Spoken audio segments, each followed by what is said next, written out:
5 armed men crossed a fence they had been warned about. 72 hours later, their trucks sat abandoned in the snow. Their rifles lay untouched in the dirt. Their radios had gone silent somewhere in the dark between the ridgelines. 4 of them were found frozen in the mountains, bones broken.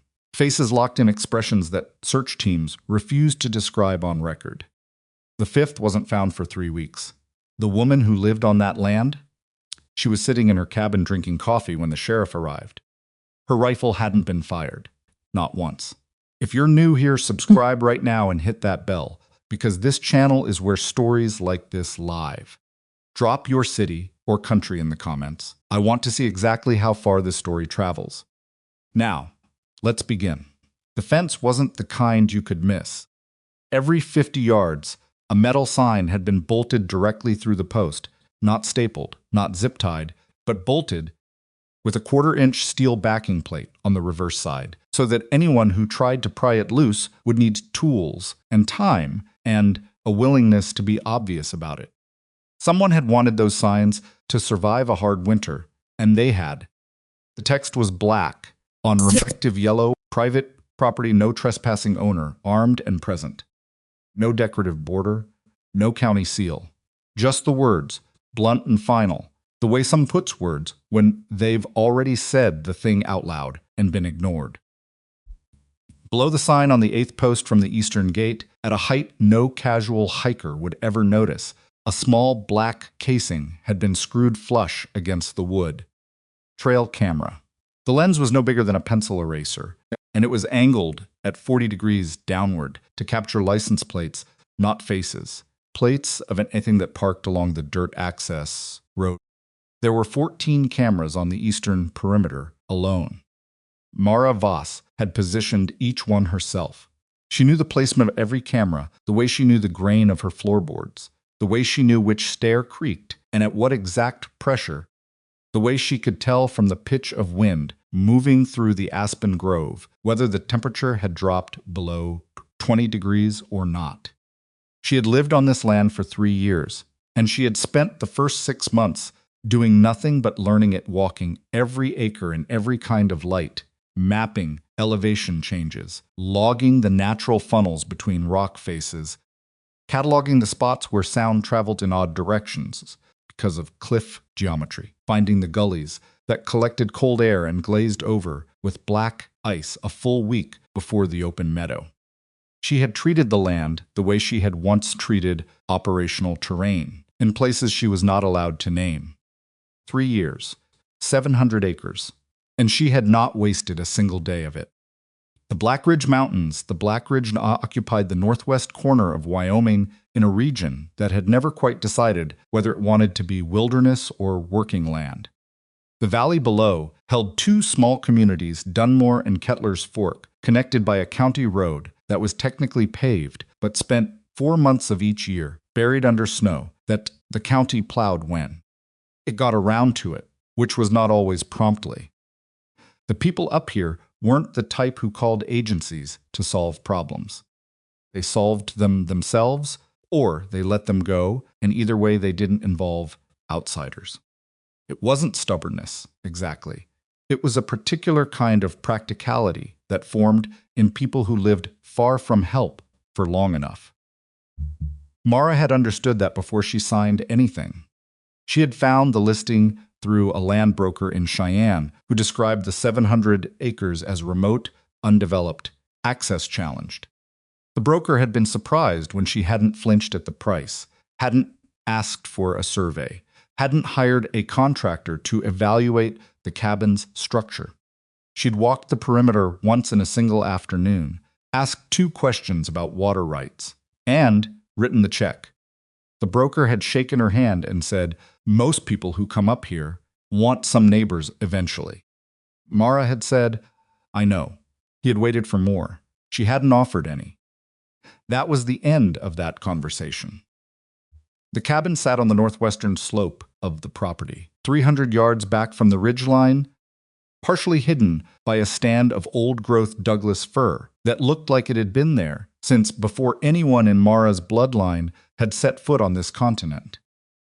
It wasn't beautiful in the magazine sense. The exterior walls were rough-hewn pine that had weathered to a color somewhere between gray and old bone. The roof was standing seam metal and charcoal because wood shingles were a liability at this elevation, and Mara didn't keep liabilities.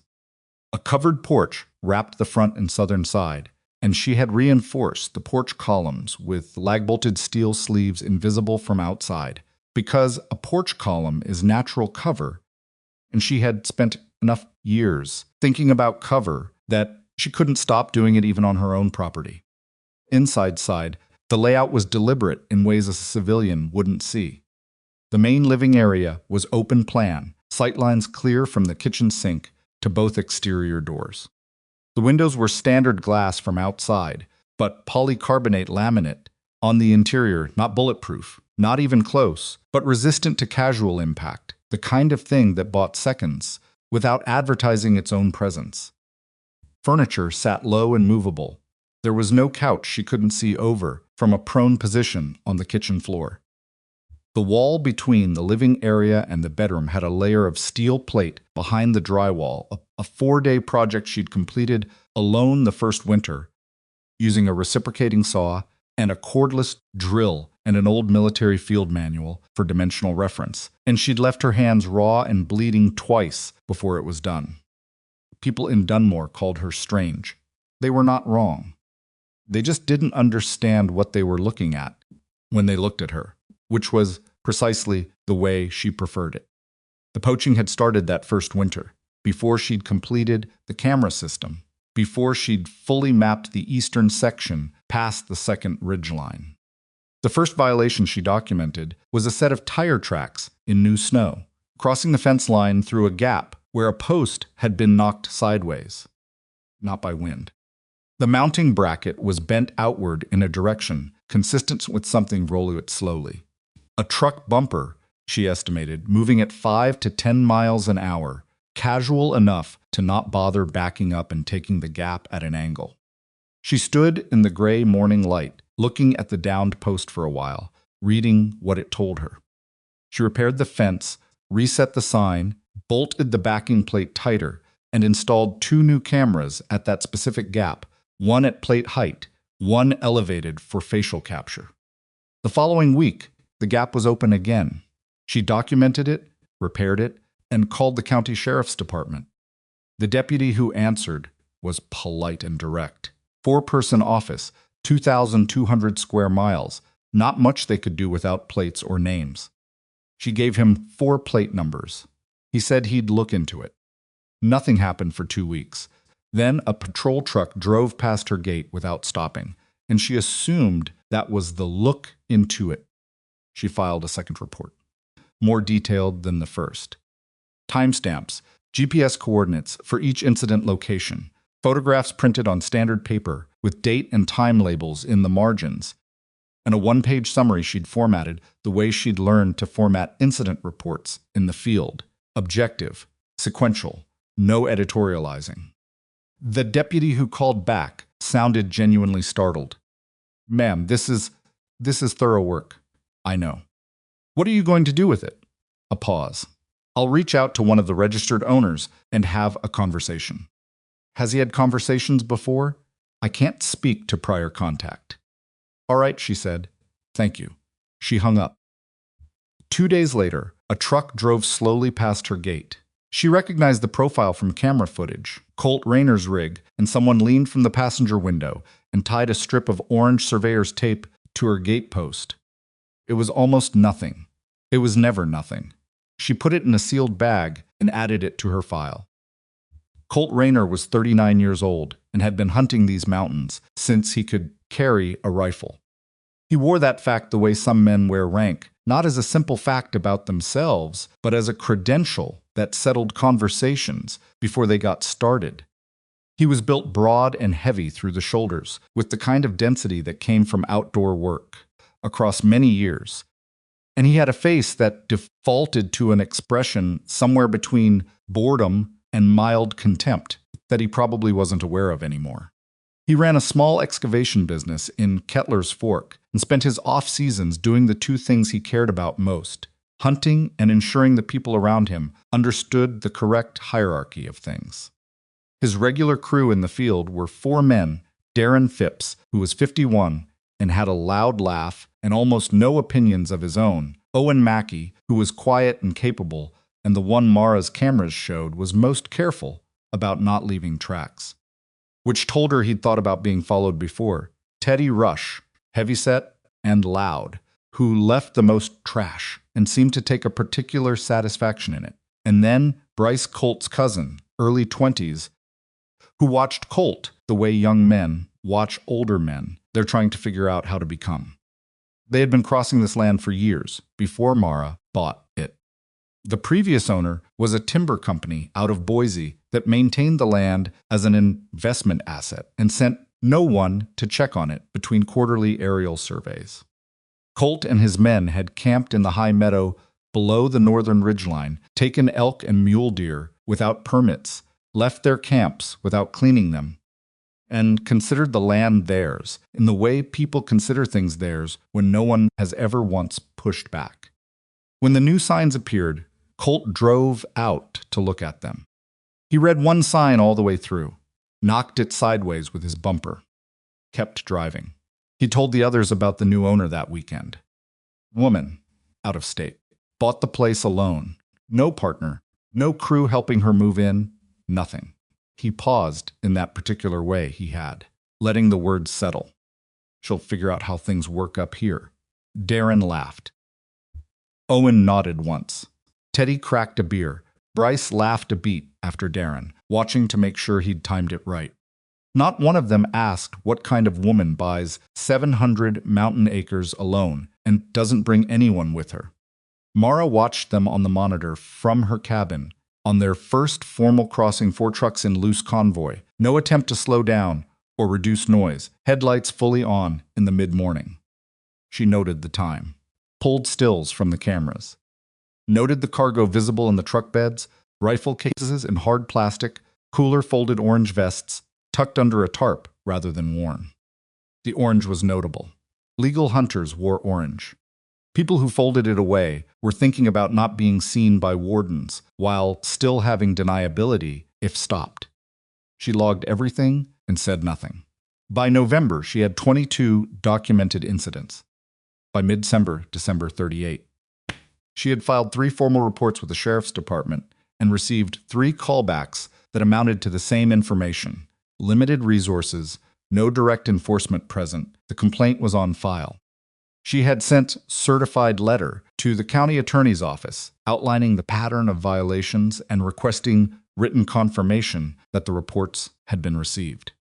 She received a 1-paragraph reply on county letterhead that confirmed receipt and suggested she contact local law enforcement. She put the letter in the file and kept working. In January, Owen Mackey began dismantling signs. Not all of them selective removal, which was smarter than blanket destruction. He pulled 3 from the eastern perimeter over 6 days, leaving the post standing and the mounting holes open, which created a gap in the warning line without leaving obvious debris. She knew it was Owen because his boot print was distinct size 12 with a worn outer heel and a slight inward cant that showed up consistently across every camera-adjacent entry point. She replaced each sign within 24 hours, bolted them tighter, added a second camera to the area. In late January, the trash began. Not incidental trash, deliberate trash. 3 spent shell casings arranged on the top of a fence post in a neat line. A pile of beer cans at the base of another post, pyramid stacked, which took effort. A length of rope tied to the gate in a hangman's knot. She documented each instance, photographed in place, before removal, bagged and labeled. Then, in the last week of January, she found the note. It was zip-tied to the main gate post inside a gallon Ziploc bag to protect it from snow. She photographed it in place before touching it, then opened the bag with gloved hands and unfolded the notebook paper inside. Go back where you came from. Last warning. She read it twice. The handwriting was block printed, careful enough to avoid characterization, which showed some awareness of what a handwriting comparison could tell an investigator. She noted that as interesting. She placed the note in a new bag, photographed the zip tie separately, documented the tire tracks approaching from the county road, and went inside. She made one phone call that night, not to the sheriff. To a man she had once trusted with her life in conditions that made a Wyoming winter look like mild discomfort. He worked a desk now for an organization whose name didn't appear in public directories, and he answered on the second ring. "They're escalating," she said. "What level?" "Written threat, physical delivery to my primary gate. 4 months of documented prior violations. I have audio from last week." Silence on the line for 3 seconds. She counted out of habit. "You want me to run anything?" "I know who they are." "I wanted someone outside to know the timeline." Another pause. "Mara," his voice went deliberate. "Don't. I'm not going to touch them." "That's not what I said." She understood the distinction. "I'm going to make them touch themselves," she said. "The mountain is going to do the work. Toss. I'm just going to help them understand what they're standing in." He was quiet for long enough that she wondered if the connection had dropped.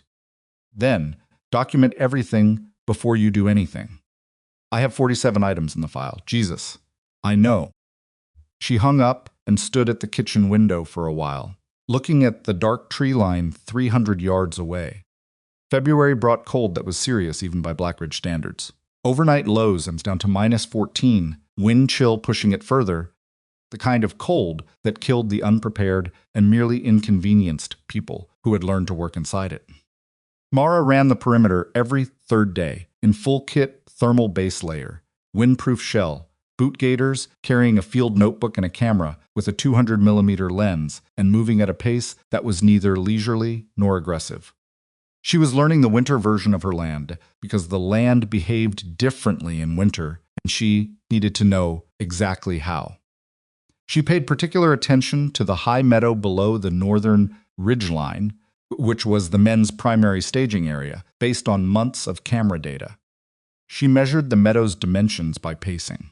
She noted its relationship to the ridgeline, how the cliff face to the northeast created a natural sound reflector that would bounce audio back into the meadow from sources positioned above. She marked on her waterproof map the locations where the meadow's ambient light at night was affected by the ridgeline, creating shadow corridors that would be invisible to someone coming from the south, but clearly navigable to someone who had studied them from above. She stood at the northeastern cliff face, with her eyes closed for 5 minutes in the -10 air, listening to the way sound moved. Useful. By mid-February, she had 50 documented violations and 11 hours of audio recordings from the parabolic microphone she'd set in the rock face near the meadow single-party consent, legal on private property in Wyoming. She had Colt Rayner's voice across multiple dates. She had him discussing their plans, mocking the sheriff's department, and on February 9th, which she'd flagged with a red tab in the file, she had him saying clearly, "If she's still there, come spring, we'll make her understand the hard way." She had Darren Phipps saying, "What if she calls the feds?" And she had Colt, "Let her. Nobody's driving up here to deal with one woman's feelings." She listened to that recording 4 times. Not for emotional reasons. She was looking for anything in the audio that would change her assessment of their capability or intent. There was nothing that changed anything. Colt was confident because confidence was the only tool he'd ever needed, and it had never yet failed him. She understood that type of man. She'd worked against that type of man in environments where overconfidence had a body count. The question was never whether she could handle what was coming. The question was where the correct intervention point was, how far to let the situation develop before she acted, and in which direction. On a Thursday night in early March at 11:47 p.m., 3 camera motion alerts fired simultaneously on her monitor. She was at the table in 4 steps. 4 vehicles coming through the eastern gap without headlights on approach. They'd run dark until they crossed the fence line, which meant they knew the terrain well enough to navigate it at speed in the dark. That was new. That was planned. She watched them fan into a loose spread formations across the meadow, the kind of positioning that happened when a group of men had done something together enough times that they fell into the same shape by instinct. They moved toward the cabin. She killed the monitor light and stepped left, out of the window's direct sight line. The truck stopped at 208 yards. She could tell by the reference marker, the forked Douglas fir, which was just barely inside the headlight spread when they switched on. And they did switch on, all four vehicles, simultaneously, high beams directed at the cabin windows in a sweep that was timed, coordinated. Someone had said something like all at once before they drove in, and everyone had followed the instruction.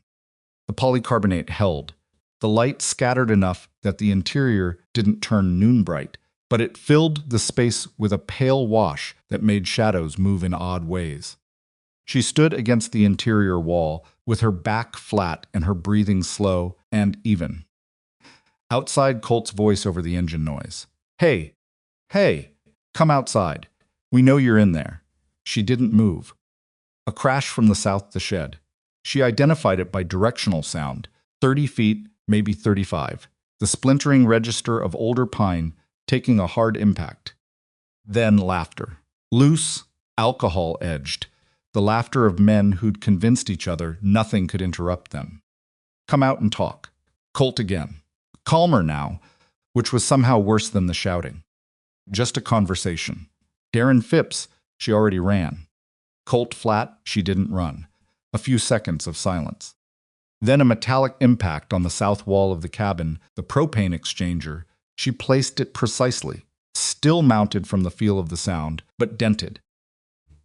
Teddy, she guessed, from the angle and the casual aggression of it. Bryce's voice, younger and hesitant, in a way the others weren't. Colt. Man, this is her house. Silence, then Colt. Shut up, Bryce. Bryce shut up. The headlights held for 4 minutes and 11 seconds. She counted. Then they swung away in sequence, and the engines reversed toward the fence line, and she listened to the sound of them diminishing until the night was silent again. She stood in the dark for another 10 minutes. Still. Not from fear. She recognized fear as a physical state, elevated pulse, specific muscle tension, shortened breath, and she had none of those things. What she had was clarity, a kind of clean, cold resolution settling through her the way temperature settles into metal. She walked to the front door and stepped out onto the porch. The air hit her at -7, and she didn't react. She looked at the shed door hanging at an angle, the upper hinge pulled half free. Looked at the propane exchanger, dented but intact.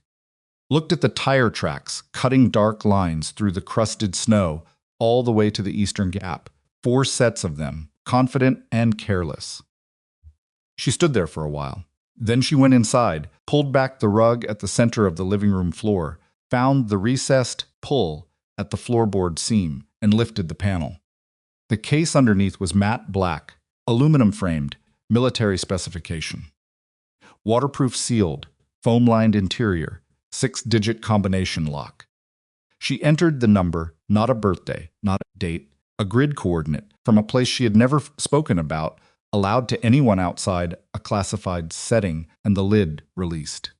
Inside, nested in cut foam, a ranging scope with a reticle calibrated to 1,800 meters. A compact radio unit in Cincy-Gar's configuration, with 6 encrypted frequency channels preloaded. Topographic maps printed on waterproof paper and annotated in red ink in her own precise handwriting. Elevation markers at 50-meter intervals, natural acoustic reflection points, circled in a lighter red, cold air drainage corridors marked with dashed lines, showing nighttime sound travel patterns, shadow corridors mapped with estimated concealment windows by lunar phase. And folded beneath the maps, careful as a letter, a subdued service patch. Tan background, no color subdued, as it would be worn in the field. But the design was unmistakable to anyone who knew what they were looking at. The trident. Navy SEAL insignia. Not a souvenir. A patch from a specific deployment that had no unclassified record and no public footprint, and that she had not discussed with anyone since the debrief that had officially ended it. She looked at it for a moment. Then she looked at the map. Then she looked at the radio. She did not reach for any of it that night. But she sat on the floor beside the open case for a long time, and the wall clock ticked its slow count, and the cold came up through the floorboards, and she didn't move to get a blanket. And somewhere in the dark mountains beyond the tree line, an elk once, and then fell silent. Mara Voss, who had held a hide position for 18 hours in 40-degree heat, waiting for a moment that lasted less than 2 seconds.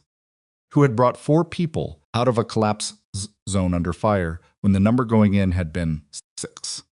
Who had done things she no longer thought about in words, because words were insufficient containers for them beside the open case, sat beside the open case and looked at her map of the land she owned. She looked at the high meadow, the northeastern cliff face, the shadow corridors, the cold air drainage gullies, the specific documented overconfidence of 5 men who had decided she was nothing. Outside, the wind moved through the Douglas firs and made its sound. She reached into the case, took out the topographic map, and unfolded it across the floor. And she began to plan. The map was old, in the way that working maps get old, not brittle, not yellowed, but worn soft at the folds, the red ink annotation slightly smeared in 2 places where her hand had rested while she was writing in the cold. She had made those marks in October, in the first weeks after she'd moved in, when she was still learning the land by foot, and everything she observed went straight onto paper before she trusted herself to remember it accurately. She spread it flat on the floor and put a boot on each lower corner to keep it from curling.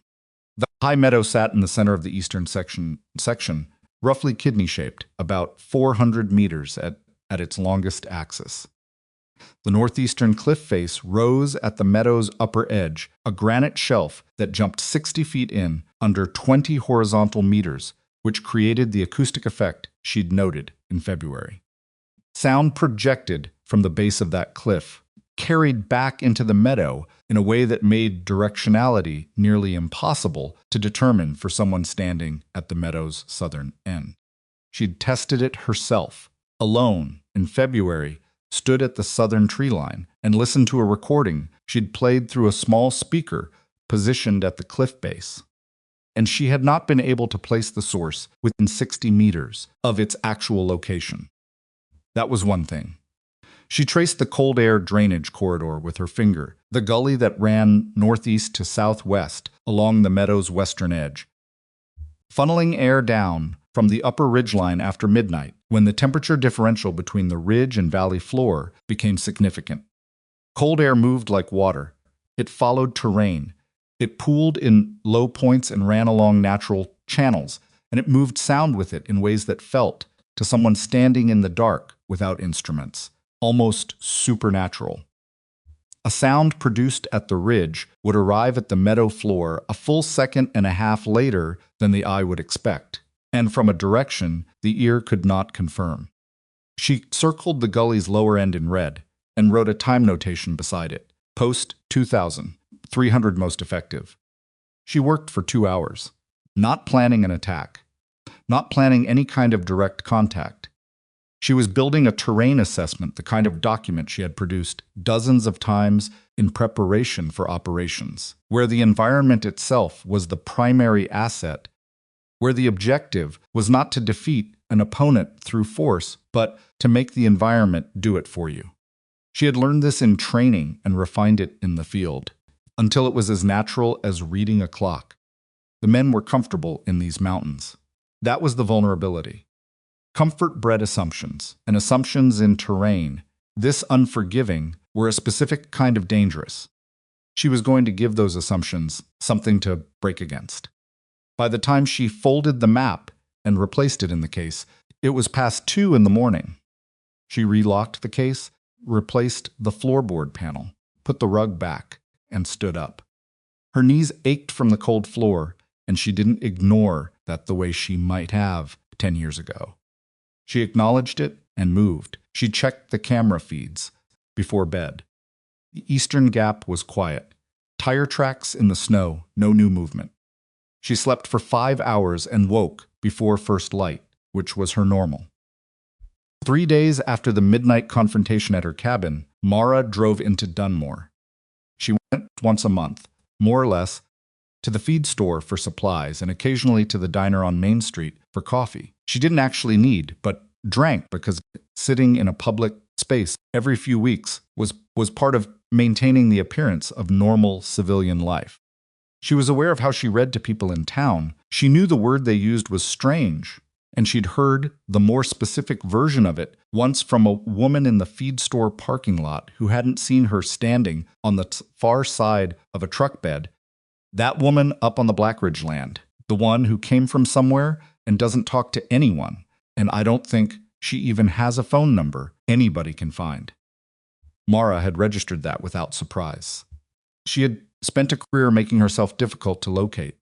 Some habits simply didn't decommission. At the feed store, she loaded 3 bags of birdseed she didn't need. The birds didn't care about birdseed. She'd stopped putting it out in January. But buying it gave her a reason to be in town and a reason to pull a truck around back near the loading area where she could see who was parked on the street without being visible herself. She had learned this trick not from any official training, but from a retired intelligence officer who had told her once, during a long wait in a safe house in a city she wasn't cleared to name, that the first principle of not being watched was never to look like you're trying not to be watched. Colt Rayner's truck was parked in front of the diner. She saw it on her way out. She noted it without slowing or changing direction. She loaded the birdseed, drove 2 blocks, and parked. She sat in her truck for a moment, looking at the diner through the windshield. She went in. The diner was the kind of place that had been there since before anyone currently alive in Dunmore could remember and would probably be there after most of them were gone. A laminate counter with chrome stools, a chalkboard behind the register that hadn't changed its soup selection in years. It smelled like coffee and fried eggs and the particular burnt-edge smell of a flat-top grill that ran all day. Colt was in the far booth with Darren Phipps. Owen Mackey was at the counter by himself with a coffee mug and what looked like the remnants of a plate he'd already finished. Nobody else Mara recognized. She took a stool at the counter, 3 stools down from Owen, and ordered coffee from the woman working the register duty based on the name tag, maybe 50, gave Mara the standard brief look of not quite recognition that Mara got from most people in Dunmore. Just the coffee? Just the coffee. Owen didn't look at her. She didn't look at him. She was of him. She was aware of him. She was always aware of everyone in her peripheral field, without making it visible. Behind her, from the booth, Colt's voice carried easily. He wasn't trying to keep it down. Told me he called down to the county, and apparently she's filed about 6 complaints. 6. And they've done exactly nothing with any of it. Darren, lower, sheriffs are spread thin up here. You know that. That's my point. She's got no play. She can file all the papers she wants. Mara drank her coffee. It was better than she expected. Owen shifted on his stool. She felt it rather than saw it, a slight forward lean, a change in how his shoulders sat. He knew she was there. She had come in behind him, and Owen Mackey was the one member of Colt's crew who paid attention to entrances. From the booth, I heard she used to be military. Some kind of I don't know. Someone said Army, someone said Navy, who knows? Darren, so what? So nothing. I'm just saying what I heard. A pause. Then Colt's voice, lower, amused. She point a rifle at you yet? Darren laughed. Mara wrapped both hands around the coffee mug. The ceramic was warm through her palms. She drank and did not look up. Owen still hadn't turned around. He was looking straight ahead at the backsplash behind the counter, and he had not moved again since that first shift. She could feel him deciding something. She waited. He turned around on his stool. "Morning," he said. She looked at him. He was lean and weathered with close-cropped hair going gray at the temples and eyes that were light-colored green or gray. She couldn't settle on which in the diner light, and he looked at her the way someone looks at a person they've been thinking about but have never actually faced directly. "Morning," she said. A beat. He turned back to his coffee. From the booth, Darren laughing at something. Colt's voice dropping below audible range. She finished her coffee, left money on the counter, and walked out. In the truck, she sat for 30 seconds before starting the engine. She ran through what she'd heard and what she hadn't heard, and what Owen's silence communicated versus what his turning around communicated. They were not the same thing. He had wanted to see what she looked like up close. He had not wanted Colt to see him doing it. She filed that away and drove back to the mountain. That same week, she submitted a formal complaint to the Wyoming Game and Fish Department, attaching GPS-tagged photographs of evidence she'd been collecting since October. Shed antlers from harvested elk left near the fence line rather than taken, which indicated animals killed on her property. Tire impressions in soft ground near a known elk corridor. 2 spent rifle casings recovered from inside her fence line and logged with coordinate references. She also submitted a formal letter to the county attorney's office, this time registered mail with return receipt, documenting the midnight confrontation and including a copy of the audio she'd recorded of Colt's statement from February, the one about making her understand the hard way, along with a chain of custody notation explaining exactly where, when, and how it had been captured. She kept copies of everything. She knew, with the clarity of someone who had spent years operating inside systems that ran on documentation, that none of this would produce immediate action. The county attorney would log it. Game and Fish would flag it. The sheriff's office would note it, and the wheels of institutional response would turn at their established rate, which in a county this size and this remote was very, very slow. But the paper trail was not for immediate action. The paper trail was for afterward. She had learned the hard way, in places that no longer existed on maps she was allowed to see, that operations with no documentation became operations that could be defined by whoever survived them. She was building a version of this situation that could not be rewritten later. That was the infrastructure. Invisible, boring, and absolutely necessary. March moved through the mountains in stages cold that softened slightly, then hardened again, then softened for real in the afternoons while the night stayed serious. The snowpack on the high ridgeline was still deep enough that the upper meadow was difficult terrain for anyone who didn't know the drainage patterns. Mara knew them. She began running the upper ridgeline 3 mornings a week in the pre-dawn dark, carrying a 40-pound pack. Not to build fitness, she maintained fitness as a matter of routine that had nothing to do with any specific objective. She ran the ridge to know it in the dark, at pace, with weight on her back, in the cold. She wanted to know every place where the snow bridged a drainage gully in a way that's solid but would collapse under a man's weight. She wanted to know where the wind came from at 3 in the morning and what it did to a person's temperature regulation when they stopped moving. She wanted to know what she could not see, and where, and for how long. She ran the ridge without headlamp. Her eyes had adjusted to operating in low-light conditions over years of training that she didn't think about anymore. The adjustment wasn't a skill, exactly. It had become a baseline. The way someone who has spent years offshore develops a particular relationship with their footing on a moving deck. She could navigate by starlight and by the dark shapes of tree lines against sky. She moved at speed, and she did not fall. On the 6th morning of this routine, she found something, the upper edge of the northeastern cliff face, that she hadn't documented before. A natural cavity in the rock face, roughly 2 meters wide at the mouth and narrowing to about 80 centimeters at the back. It was positioned at the cliff's upper edge, set back slightly so that it was invisible from the meadow below. Someone standing in it would be looking down and across the full length of the meadow at an angle that gave complete visual coverage of the meadow's southern entry point, where Colt and his men always entered from. She crouched in the cavity for 15 minutes. She had a clear sightline of 430 meters to the southern tree line, where the men's tracks showed they parked before moving into the meadow. She was completely invisible from below. She added the cavity to her map with a precise coordinate notation and a single word in red ink, primary.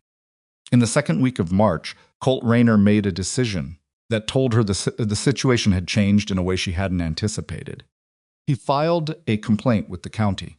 She learned this from the deputy, a different one this time.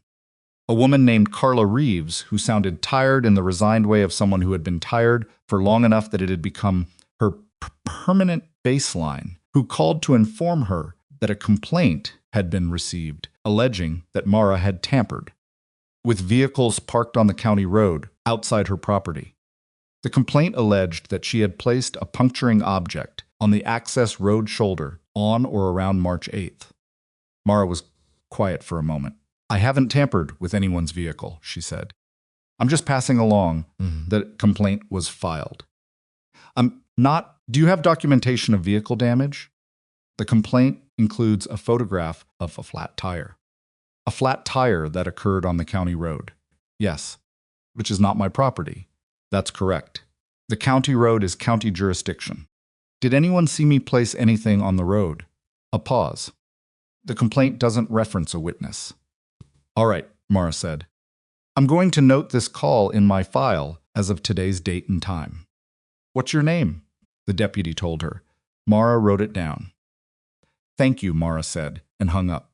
She stood in the kitchen for a moment, looking at the wall where she kept a printed calendar, not because she needed reminding of the date, but because having a physical calendar was the kind of normal civilian behavior detail that mattered if anyone ever looked at how she lived. She located March 8th on the calendar. She had been at the upper ridgeline before dawn on March 8th, running the eastern face. She had come back to the cabin at 7:14 a.m. and made oatmeal and checked the camera feeds. She had not been on the county road on March 8th. What she understood, standing in her kitchen, with the calendar in front of her, was that Colt Rayner had decided that the best defense was to preemptively dirty her record. He was establishing a narrative in which she was the aggressor, the difficult outsider, causing trouble for local men who'd been using this land for years.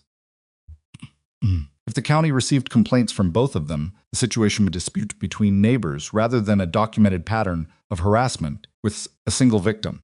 It was not a stupid strategy. It was, in fact, the strategy she would have expected from someone who had thought about it rather than just being reflexively aggressive. It told her he was taking her more seriously than he'd let on in the diner booth. She sat down at the table and opened her laptop and spent 90 minutes reorganizing her documentation into a chronological presentation that would be difficult for any reviewing authority to characterize as anything other than a record of one-directional harassment. She pulled the GPS data from her camera system, covering March 8th, and exported it with timestamps. She attached the audio recording from the parabolic mic dated February 9th. She added the registered mail return receipt from the county attorney submission. She compiled the game and fish complaint with its attachments. Then she opened a new document and wrote a 6-page summary addressed to 3 recipients: the Black Ridge County Sheriff, the Wyoming State Attorney General's Office, and the Game and Fish Department. She cited each incident by date, time, and evidence type. She included Colt Rayner's name in full in every relevant reference, along with the plate numbers of his vehicle and those of his associates. She printed it, signed it, and drove to Dunmore the following morning to mail 3 certified copies. On the drive back, she stopped on the county road at the spot where the access road branched off toward her property. She got out of the truck and looked at the road shoulder. It was gravel and compacted dirt, slightly soft from a recent melt and refreeze cycle. She photographed it with her phone, wide and close, showing the surface condition. No puncturing object, no debris beyond normal road material. She photographed the pavement on both sides and returned to her truck. She wasn't angry exactly. Anger was a chemical state that clouded assessment, and she had spent years training herself to recognize when it was starting and to put it aside before it affected her judgment. What she felt instead was something she might have described if she had been describing it to someone as professional focus. The situation had become more complex. Complex situations required more precise planning, not less. She drove home and checked the camera feeds and made coffee and sat with her map for an hour. Colt came back the last week of March with all 4 of his men. She saw them on the cameras at 10:40 a.m. daylight this time, which was a shift. They came in through the Eastern Gap in 2 trucks rather than 4, moving slower than their previous entries, and they fanned into the meadow with what she recognized as a modified stagger, not instinctive this time. Deliberate, the spacing between them slightly too regular to be casual. Someone had said something about tactical spacing. She noted that. She also noted that Owen Mackey was not with them. 3 trucks, 3 men she could identify by gait and silhouette: Colt, Darren, Teddy, Bryce. 4 total without Owen. Owen's absence was the most interesting thing that happened all morning. They spent 3 hours in the upper meadow. They made noise voices carried down from the ridge, though not clearly enough for the parabolic to capture. They fired their rifles twice. She could not see the target from any of her camera angles, but the shots came from the northern edge of the meadow, aimed roughly southeast, and the report echoed off the cliff face and came back in a way that briefly confused directionality even to her, listening from the cabin porch 300 yards away. They left at 2 in the afternoon without approaching the cabin. That was also a shift. When she pulled the footage and reviewed it at regular speed and then at half speed, she saw Colt looking toward the cabin several times during the 3-hour period. Not the aggressive looking of the midnight visit, the assessing look of someone taking stock of something he's reconsidering. He stood at the northern meadow edge at one point and looked directly at the cabin for almost 90 seconds without moving. Darren said something to him. Colt didn't answer immediately. She watched him standing there looking at her cabin for 90 seconds, and she watched his face blurry at this resolution, but readable in outline, and she thought, "You're starting to wonder if you've missed something." She saved that clip and labeled it. The call from Deputy Reeves came again, 2 days later, and this time the voice on the other end carried a different quality, something between discomfort and apology, that Mara recognized as the register of someone delivering information they don't fully want to deliver. "I wanted to let you know we've received your submission to the sheriff. The documentation package." "Yes," Mara said. "Sheriff Crow has reviewed it personally." A pause. "He'd like to meet with you." Mara had not dealt with Sheriff Crow directly before. The deputies had handled every call. She noted the shift. "When?" He said, "Whenever is convenient for you. He can come to your property or you can come to the office." "I'll come to the office," she said. "Tomorrow morning, 10 o'clock. I'll let him know." She hung up and stood at the kitchen window for a moment. Outside, the morning was gray and still, the tree line motionless, the snow on the meadow surface glazed from last night's refreeze into a crust that would hold a boot print like plaster. She'd checked the cameras an hour ago. Nothing on the eastern perimeter since the previous day. She thought about Sheriff Crow reviewing her file. She thought about what it looked like to someone who hadn't watched it, build day by day the sheer weight of it, the dates, the photographs, the audio, certified letters, the GPS data. She thought about what a reasonable person, unfamiliar with her background, would conclude from that documentation. They would conclude that whoever compiled it was either obsessive or trained. Either answer raised questions she hadn't decided how to answer yet. The Blackridge County Sheriff's Office was a single-story building on the eastern edge of Dunmore that looked like it had been designed by someone who had once seen a photograph of a government building and worked from memory. Brown brick exterior, narrow windows, a flag out front that moved in the light morning wind. 3 vehicles in the lot when she arrived, 2 marked cruisers, and an unmarked pickup with a county plate that she assumed was Crow's. Inside, the deputy at the front desk, not Reeves, a younger man she hadn't encountered before, walked her back without much ceremony. Sheriff Elias Crow was behind a desk that was occupied the way working desks get occupied by people who actually use them, stacks of paper in a system that probably made sense to him. A coffee mug that had been there long enough to leave a ring, a framed photograph turned to face him rather than the room. He was in his mid-50s, Mara estimated, heavyset but not soft, with a gray-streaked beard cut close, and the particular kind of careful stillness in his posture of someone who had learned to be measured in confined spaces. He stood when she came in, which she hadn't expected. Ms. Voss. He extended a hand. She shook it. His grip was firm and brief. Sheriff.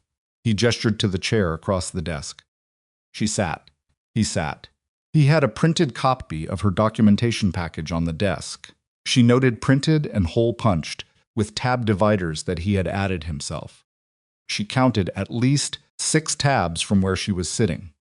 He let the silence sit for a moment. She let it sit with him. I've read this 3 times, he said finally, touching the edge of the binder. All right, I want to ask you something direct, and I'd appreciate a direct answer. Go ahead. Have you done anything at all to provoke these men beyond the legal and documented responses you've outlined here? She looked at him steadily. No. He held her gaze. She was aware of him assessing her the way she was assessing him, reading posture, reading response time, reading the gap between what was said and how it was said. He'd done this a long time. She respected that. The complaint Rayner filed, he said. I wasn't on the county road on March 8th. I have GPS timestamps from my camera system that place me on my upper ridgeline at the relevant time. You have GPS timestamps from your own system? Yes, which I'm prepared to provide, along with the camera footage covering my property access that morning, which would show if my truck left. He looked at the binder, then back at her. What did you do before you came here, Ms. Voss? She'd expected the question. She'd decided before coming in exactly how much of the answer she was going to give. I was in the Navy.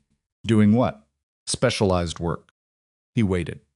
The specifics something I'm able to discuss in detail, she said. That's not evasion. There are classification involved. He studied her for a moment with an expression she couldn't fully read, somewhere between skepticism and something that might have been dawning comprehension. He looked down at the binder again. This documentation, he said quietly. The way it's organized, the GPS tagging, the chain of custody notations, the cross-referencing. He stopped. I know how to keep records, she said. Yeah. He closed the binder. I can see that. He stood and walked to the window, hands behind his back, and looked out at the parking lot for a moment. When he turned around, his expression had settled into something more direct. Here's where I am, Ms. Voss. What you've given me is enough to initiate a formal contact with Rayner and potentially refer the game and fish violations for citation. I can't promise more than that right now. He paused. But I want to tell you something off the record. She waited. Colt Rayner has been a problem in this county for a long time. Not a criminal problem, nothing I could ever make stick. Problem. He came back to the desk and stood behind it, rather than sitting, which changed the geometry of the conversation slightly. He operates in the space between what's legal and what isn't, and he's very good at knowing where that line is. I know, she said. I'm telling you because I want you to be careful. She looked at him. I'm very careful, Sheriff. He picked up the binder and held it for a moment, the weight of it visible in the way he shifted it. I believe that, he said. That's actually what concerns me a little. She said nothing. He set the binder back down. I'll be in touch, he said. She stood, shook his hand again, and walked out. In the parking lot, she sat in her truck for a moment before starting it. Crow was smarter than she'd expected, which was useful information. He had read the binder 3 times, and he had come to the right general conclusion about her without having access to the specific details that would confirm it. That was good instinct.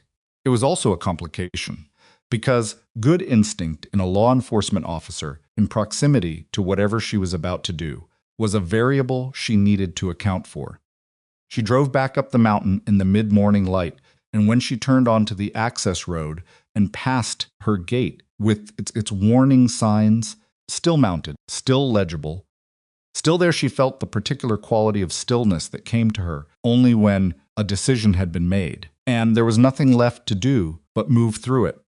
She had given the system every opportunity she could give it. The system had received her documentation and said it would be in touch. Colt Rayner was going to come back.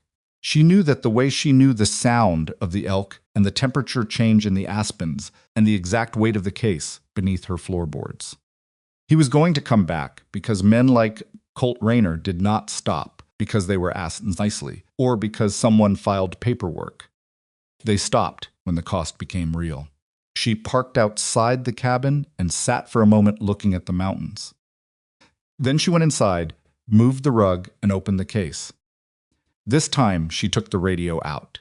The radio was a PRC 148 variant, modified for civilian frequency use, but retaining the encrypted channel architecture from its original configuration. She hadn't powered it on in 14 months. She set it on the kitchen table, connected the battery pack, ran the self-test sequence, and listened to the quiet confirmation tone that told her the unit was functional. She didn't transmit anything. She just wanted to know it worked.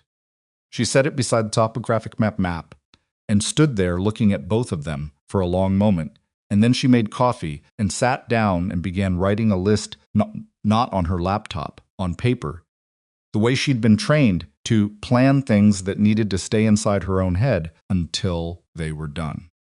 The list was not tactical instructions. It was a sequence of environmental conditions she needed to confirm before she moved.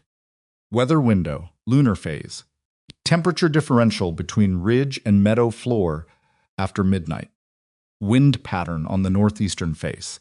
She wrote for 20 minutes and then folded the paper and put it in her shirt pocket and went outside to look at the sky. The weather window she needed was 10 days out, maybe 12. She could wait. She heard from Sheriff Crow's office on a Tuesday, not from Crow himself, but from Deputy Reeves, who informed her in the careful voice of someone reading from a script they had not written that a formal notice had been issued to Colt Rayner regarding the documented trespassing violations, and that 2 of the game and fish citations had been referred for processing. Reeves also mentioned, with slightly less careful phrasing, that Rayner had retained an attorney. An attorney, Mara said. Yes, ma'am. For trespassing citations. A pause from Reeves. I understand that seems disproportionate. It is disproportionate, Mara said, which means he's planning to use the attorney offensively, not defensively. Another pause longer. I'm not in a position to characterize. I know. I'm not asking you to. Thank you for the update.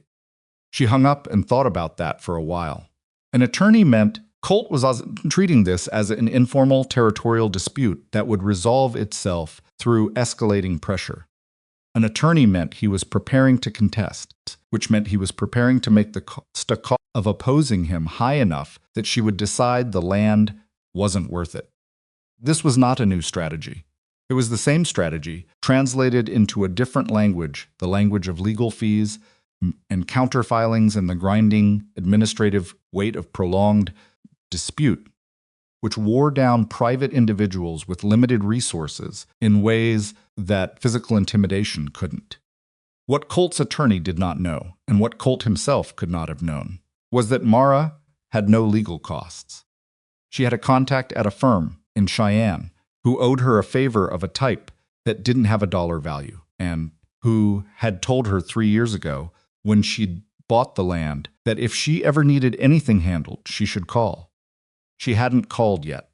She noted to herself that she might need to. But that was a different layer of the situation, the legal layer.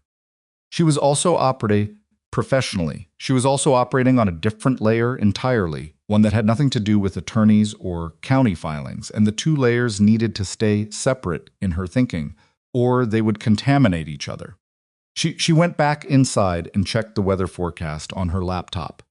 The system coming in from the northwest was going to hit the Black Ridge Range in 8 days. Temperatures dropping, wind from the northeast at elevation. 2 days of cloud cover that would eliminate moonlight entirely. 8 days. She began finalizing her preparations. She spent those 8 days working methodically and without urgency, which was the only way she knew how to prepare for something that mattered. She ran the upper ridgeline twice more in pre-dawn dark, this time focusing on the northeastern cliff face and the specific traversal route from the cavity she'd found to the cold air drainage gully 60 meters to its west. She ran it without pack, the first time, to learn the footing. The second time she ran it with 40 pounds and timed herself, 4 minutes, 11 seconds from the cavity mouth to the lower gully bend, moving at operational pace in the dark. On a surface, she now knew well enough that her feet found the stable ground, without her eyes confirming it. She set 3 additional audio elements across the upper ridge, not cameras, not recording equipment, but small Bluetooth-enabled speakers, civilian hardware available from any outdoor electronics retailer. She camouflaged them in rock crevices and under snow-crusted bark debris, each one wrapped in a waterproof bag with the speaker face exposed through a small aperture. She paired each one with her phone and tested the range. From the cabin, she had reliable signal to all 3. From the cliff cavity, she had reliable signal to 2. The third required line of sight from the ridge proper, which she noted and planned for. She also spent 2 hours at the southern entry point, the gap where Colt's trucks always came through, making adjustments to the terrain that no one would notice unless they were looking for them specifically. She moved nothing dramatic. She relocated 2 large deadfall branches that had lain at the meadow's southern edge for what looked like several years, repositioning them in the dark timber south of the fence line rather than north. She removed them from north of the fence because they had represented the only cover available at the southern entry, and she did not want Colt's men to have cover at the southern entry. She wanted them in the open when they came into the meadow. This took her 40 minutes. She also walked the meadow's perimeter and identified the 2 most logical exit routes a disoriented person would take in the dark when moving fast and not thinking clearly, which she knew from experience meant running downslope, running toward any light source visible through trees, and following the path of least physical resistance, regardless of where it led. She marked those exit routes on her map and noted what terrain feature each one led to. The western exit went to the cold air drainage gully, which was passable but treacherous in the dark, with frozen-over sections that weren't visible until your boot went through. The eastern exit led toward the cliff face, specifically toward a slope of loose shale below the granite shelf that was stable when traversed carefully, and a falling hazard when traversed at speed and in panic. She noted these things, not because she intended anyone to fall.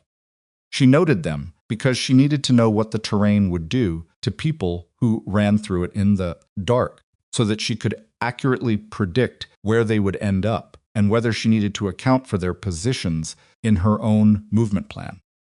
The distinction mattered to her, and she held it precisely. She was not planning to hurt anyone. She was planning to use the mountain. Colt came back on a Thursday, not night. Not the small hours assault of the March incident. He came in the late afternoon, around 4:30, driving alone in his truck. 1 vehicle. He came in slowly through the eastern gap, not running headlights, just rolling in at idle, and he parked at the meadow's edge rather than driving further in. He got out of the truck and stood in the open, looking toward the cabin. Mara saw him on the camera feed at 4:33 p.m. She watched him stand there in the late afternoon light for nearly 5 minutes without moving, hands in his jacket pockets, just looking. The angle was good camera. 3, elevated position at the meadow's north corner, and she could see his face well enough to read the general quality of his expression. It was not the expression he'd worn at the midnight confrontation. It was not the loose aggression of the diner booth. It was something she might have described as calculation, if she'd been generous, or as a man trying to figure out what he was actually dealing with. He got back in his truck and drove out the way he came. She noted the time, the duration, the behavior, and the fact that he'd come alone for the first time. She noted that he had not approached the cabin, had not shouted, had not touched any of the fence line or signage. She noted that he had looked at her property for nearly 5 minutes in the fading afternoon light and then driven away. She thought about Owen Mackey, who had not been with the group in March. She thought about Owen turning on his stool in the diner to look at her and then turning back without finishing whatever he'd started to say. She pulled up the audio file from the parabolic mic, nothing recent, no camp activity since March, and listened to the February recording again. Not the part with Colt's threat, the part before it, the part she hadn't transcribed in full because it had seemed less immediately relevant. Darren's voice slightly indistinct. Owen said something about her truck last week. Said he looked up the registration. Colt, what about it? Just the address it's registered to. It's a P.O. box in Cheyenne. Not a residence. Colt, so?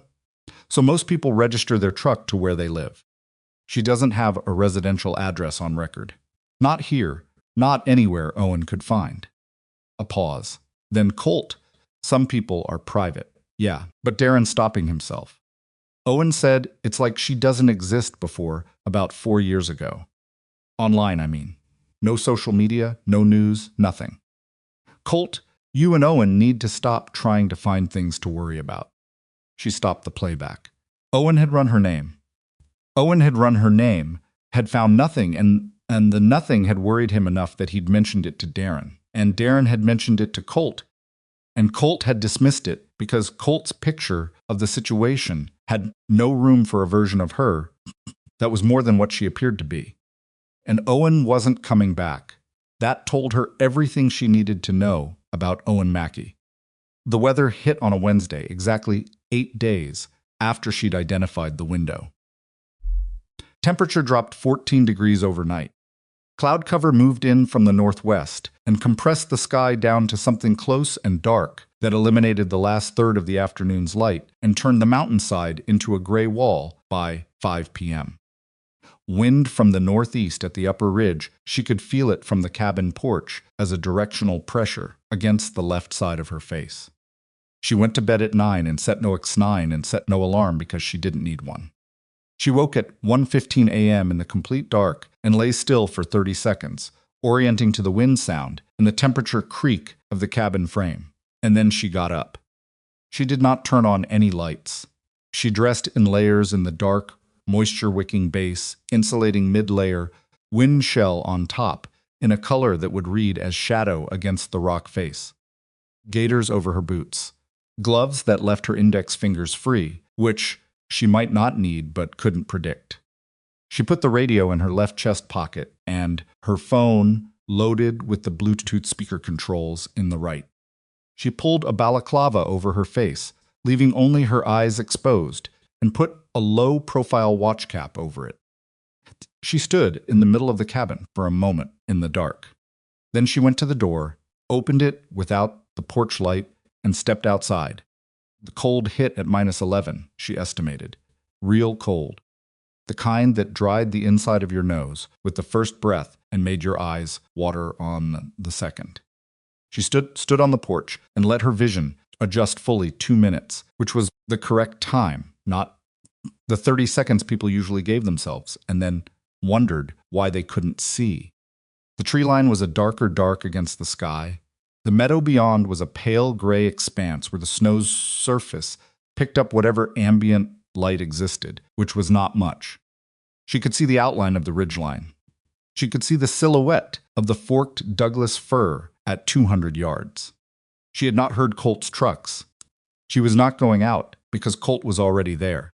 She was going out because the weather window was exactly what she needed, and because when she'd checked the camera feed at midnight before going to bed, she had seen something on camera 2 eastern perimeter, fixed to the fence post nearest the gap that she had looked at for a long time and then gone to bed anyway, because reacting immediately was not the same as responding correctly. What she had seen on camera 2 at 11:58 p.m. was not a vehicle. It was a person, on foot, moving along the outside of the fence line from south to north, carrying something, a bag, maybe, or a pack, and moving with the particular careful gait of someone trying not to make noise in crusted snow, which meant lifting the foot fully and placing it, not shuffling. Moving at about 40 yards per minute, which was slow enough to be deliberate. The figure had passed out of camera 2's range at the northern fence corner and hadn't reappeared on any other feed. She had stared at that footage for 4 minutes. The gate was Owen Mackey's. She was not certain the image quality at that range in those light conditions was not certainty level, but the height, the build, the specific inward cant of the left foot that she'd cataloged from boot prints across 6 months of documentation. It was consistent. What Owen Mackey was doing on foot along her fence line at midnight in -11 weather without a vehicle she could identify anywhere on her road approach cameras was a question she did not yet have an answer to, and that uncertainty was the most operationally significant thing that had happened in 3 months. She moved off the porch and into the tree line. She reached the northeastern cliff face in 22 minutes, moving at a pace that kept her heart rate below 160, high enough to generate body heat against the cold, controlled enough to keep her breathing quiet and her vision stable. She had not used a headlamp. She had navigated by the pale shape of the snow surface and the dark mass of the rock face above her. And she had not fallen, though she had put one boot through a snow bridge over a shallow drainage gully at the 11-minute mark and taken 30 seconds to extract it and assess whether her ankle had any give. It was fine. She kept moving. She settled into the cavity at the cliff face's upper edge at 1:47 a.m. She was above and north of the meadow, looking down across its full 400-meter length at the southern entry gap. The cloud cover had thickened since she'd left the cabin, and now there was no ambient skylight at all. The meadow was visible only as a slightly less dark plain beneath the tree lines on its edges. She brought the radio up and powered it on, keeping the volume at minimum, the earpiece in her left ear. 6 encrypted channels. She was not broadcasting to anyone. She was monitoring. She waited. At 2:19 a.m., the cameras on her phone's remote feed showed movement at the eastern gap. Not Owen this time. Vehicles. 4 of them running without headlights again, making the same dark approach they'd made in March. She watched the small screen in her gloved hands, angling it to reduce any light signature, and she counted reduce that dismignature, and she counted the figures that dismounted when the trucks stopped at the meadow's edge. She counted Colt's silhouette, she knew his shape, and Darren and Teddy. A 4th figure she didn't immediately place. Brees, she decided. Not Owen. 4 of them. Without Owen. They moved into the meadow and headed south, which was away from her position and toward the cabin. They had flashlights this time, 3 of them, swinging beams, no attempt at light discipline, which meant they were not expecting to need it, or they didn't know what light discipline was. The beams swept across the snow surface and threw moving shadows against the tree line. She let them get 200 meters into the meadow. Then she opened the speaker app on her phone. Speaker 1 was positioned at the base of the cliff face, 40 meters below and to her left. She activated it and played a 4-second audio clip. She had recorded herself 3 days earlier, the sound of footsteps in crusted snow. Psalm. Moving at a deliberate pace. The exact acoustic signature of a person walking at the speed she herself walked when she was trying to be quiet.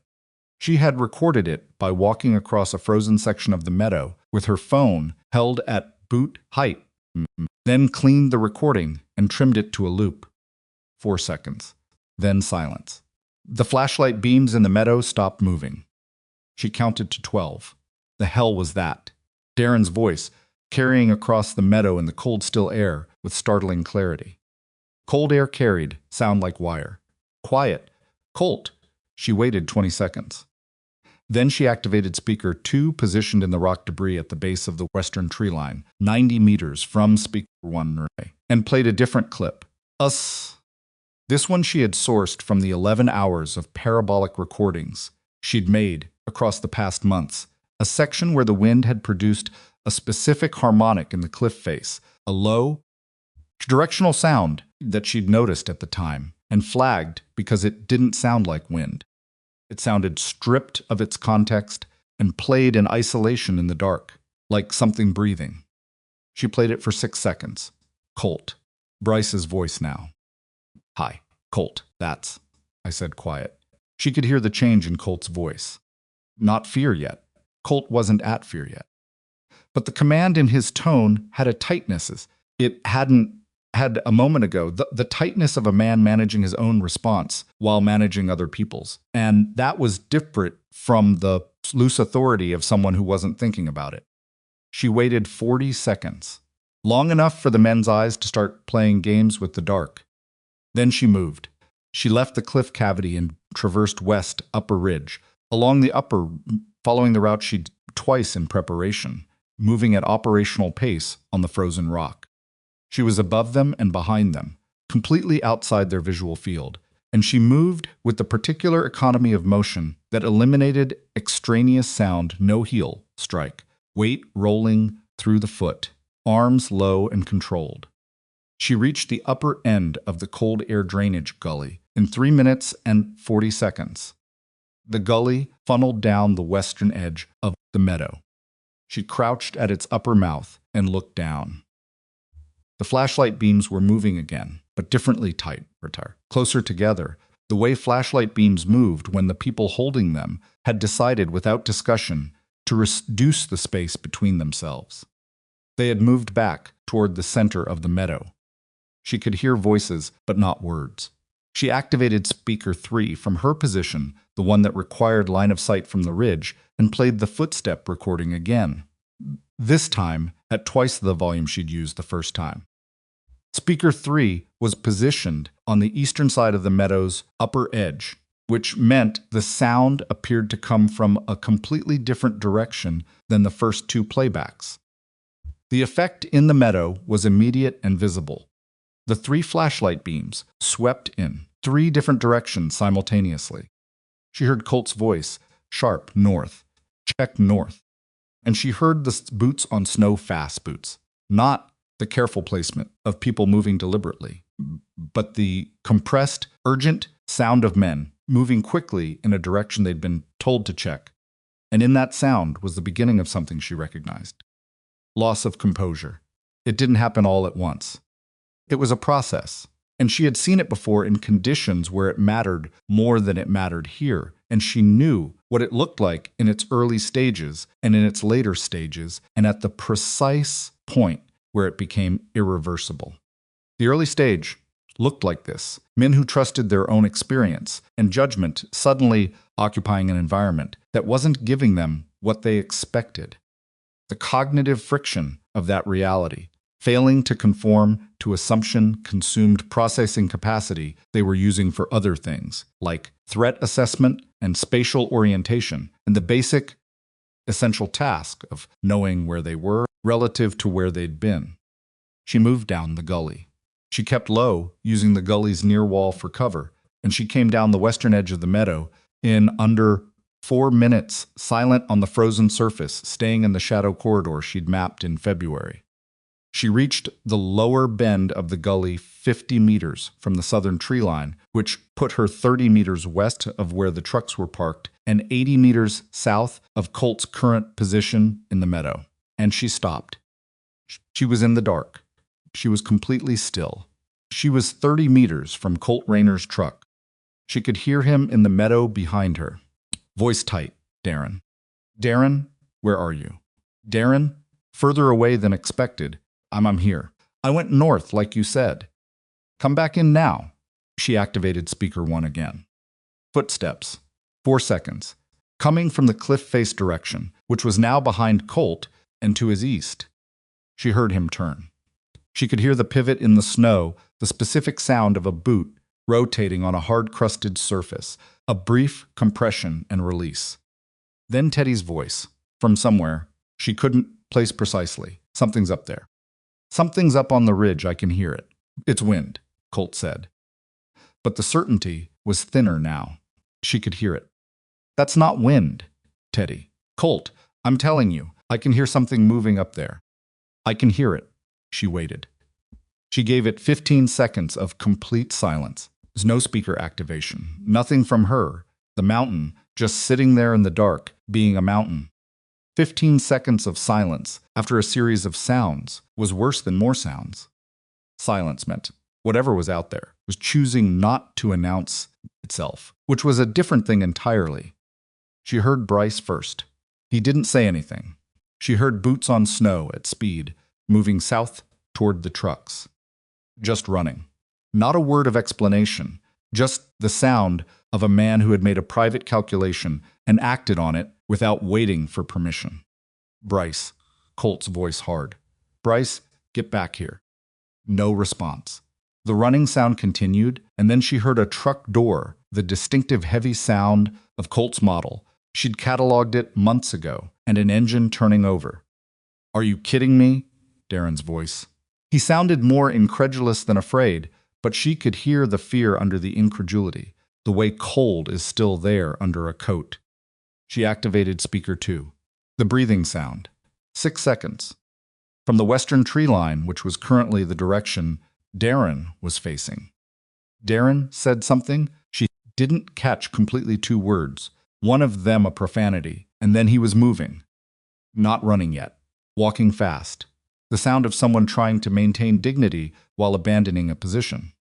That left Colt and Teddy in the meadow. She could hear Teddy breathing from where she was standing, which meant he was close 40 meters, maybe 45, and she could hear that his breathing was elevated and not coming down.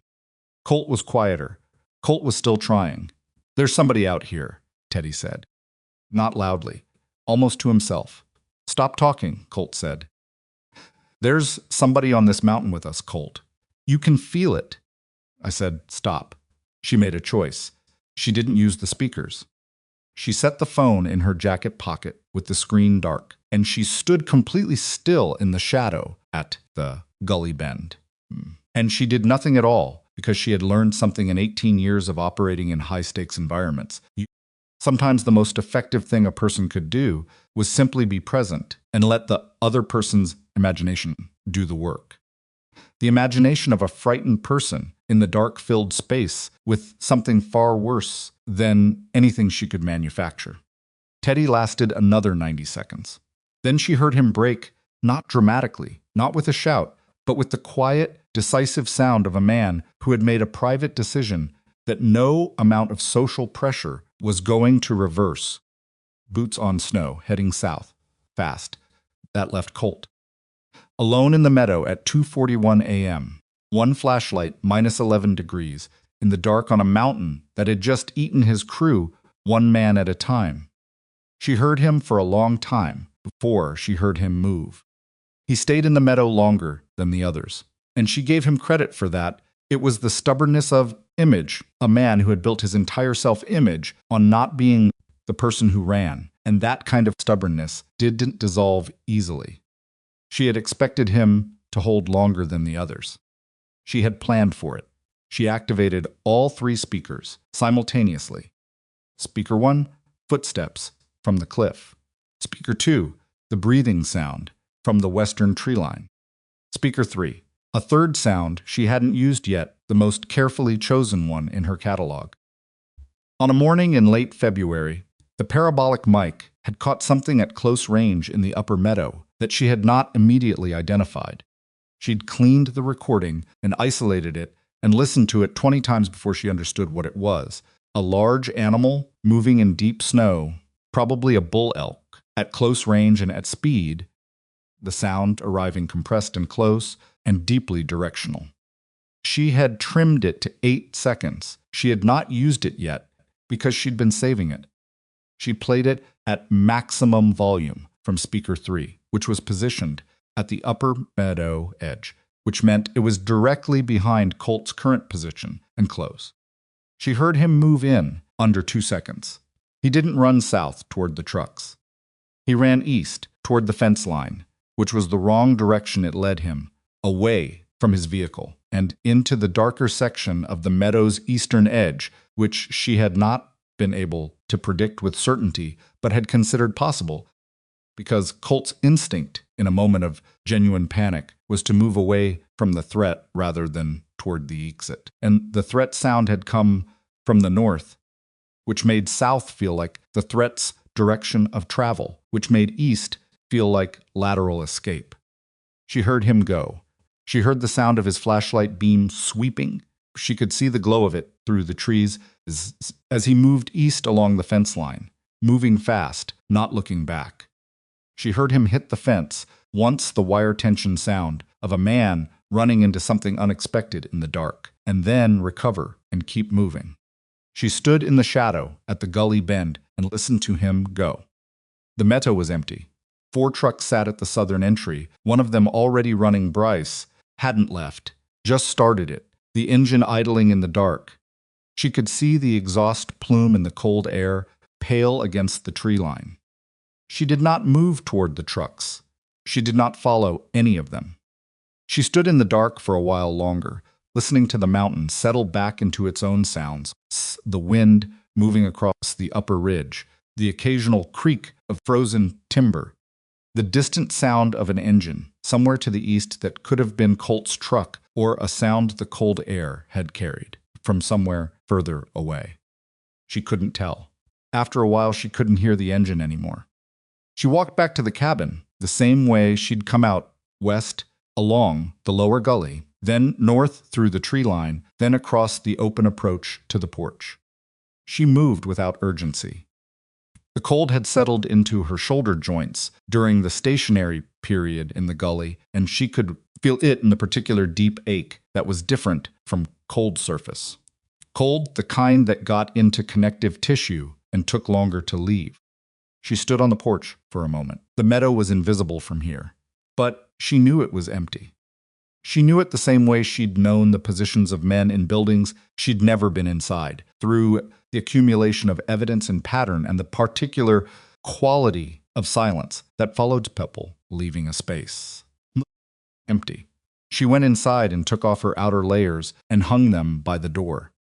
She went to the kitchen and turned the stove burner on under the kettle, not for the product of it, but for the sound of it and the small warmth of it, the ordinary domestic sounds of a person, some of us who had come inside from the cold. Her hands had some shake in them when she held them up in the kitchen.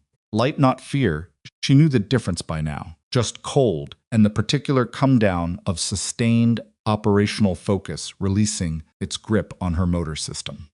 She'd seen it in other people, and she'd learned years ago to stop finding it surprising when it happened to her. She made tea she didn't particularly want and sat at the kitchen table with her hands wrapped around and looked at the wall where her map was pinned. Her phone buzzed once. Camera alert. She looked at the screen. Eastern Gap. One vehicle departing Darren's truck.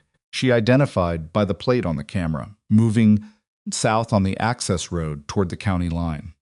11 minutes after she'd come inside. She watched it go on the small screen.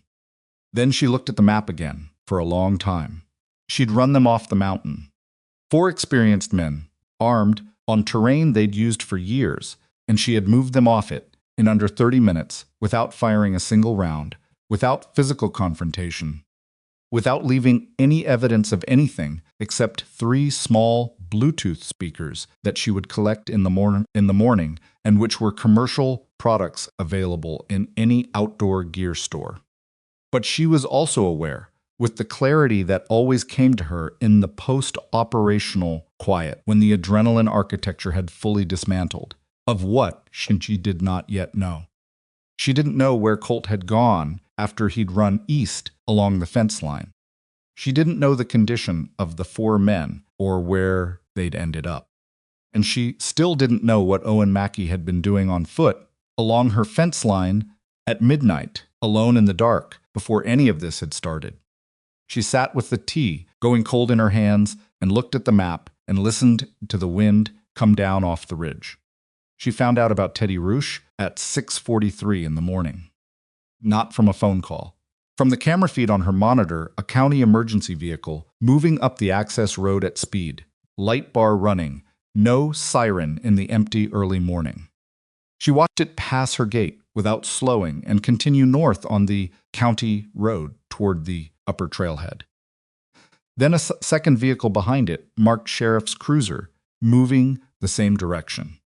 She stood at the monitor in yesterday's insulating layer, the tea from last night still sitting on the table where she'd left it, and she watched the light bars disappear around the northern bend of the road. She checked the time. 6:43. She made fresh coffee and waited.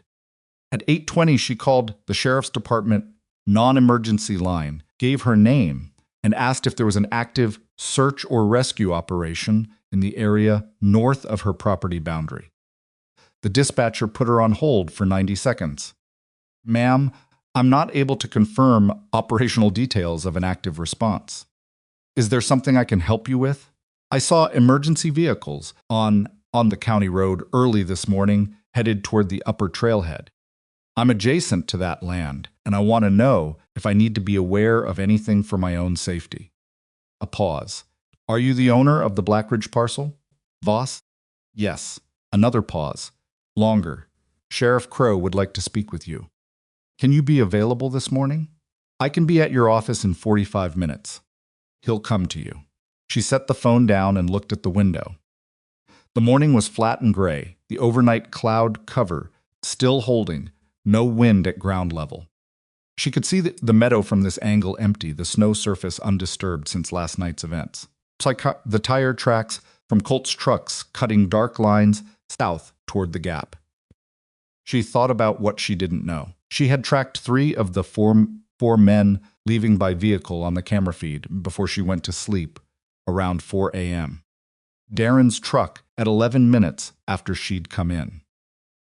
A second vehicle, Bryce's, she thought about 20 minutes after that. The third truck had left while she was asleep, or she'd missed it on the feed.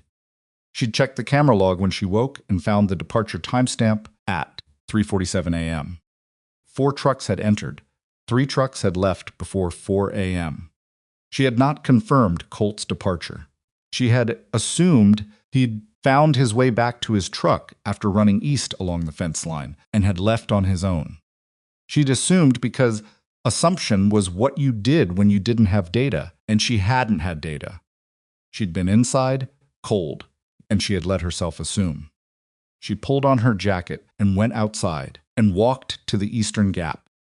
The tracks were complex here, multiple entries and exits over the past months, layered and overlapping, but last night's were the freshest, compressed into the crusted snow, compressed in a way that distinguished them from the older impressions underneath. She followed Colt's trail east along the inside of the fence line, reading the stride pattern. Running stride initially, the prints were deep-toed and the spacing was long, when consistent someone moving at speed. After about 60 meters, the stride shortened and the depth changed. He'd slowed to a walk. The tracks continued east and then turned north, angling up the slope towards the section of slope toward the section of fence that bordered the county land above her property. She followed them. The terrain rose sharply. Here the slope increasing to maybe 30% grade in under 100 meters, and the snow was deeper on this face, wind deposited, not compressed by sun, the kind of snow that looked like it would hold and then didn't. She could see from the track pattern where Colt had punched through twice. Deep post holes, both of them, on the uphill foot, which meant he was leaning into the slope, and the uphill leg was taking his full weight on the step. The tracks reached the fence line at the north property boundary and crossed it. She stood at the fence and looked at the tracks going up the slope on the county land side, visible for another 30 meters. But before the terrain broke over a ridge and she couldn't see further. She noted the time. She turned around and walked back to the cabin and got there 8 minutes before Crow's truck came up the access road. He came alone. She respected that. He parked outside the gate and walked in rather than driving through, which she also noted as choice, not an oversight. She was standing on the porch when he came up the path, and she watched him read the tire tracks in the meadow from 20 meters out, without seeming to try. He looked at them for 2 seconds, and then looked at her. Ms. Voss, Sheriff, mind if I come up? She stepped back from the porch rail.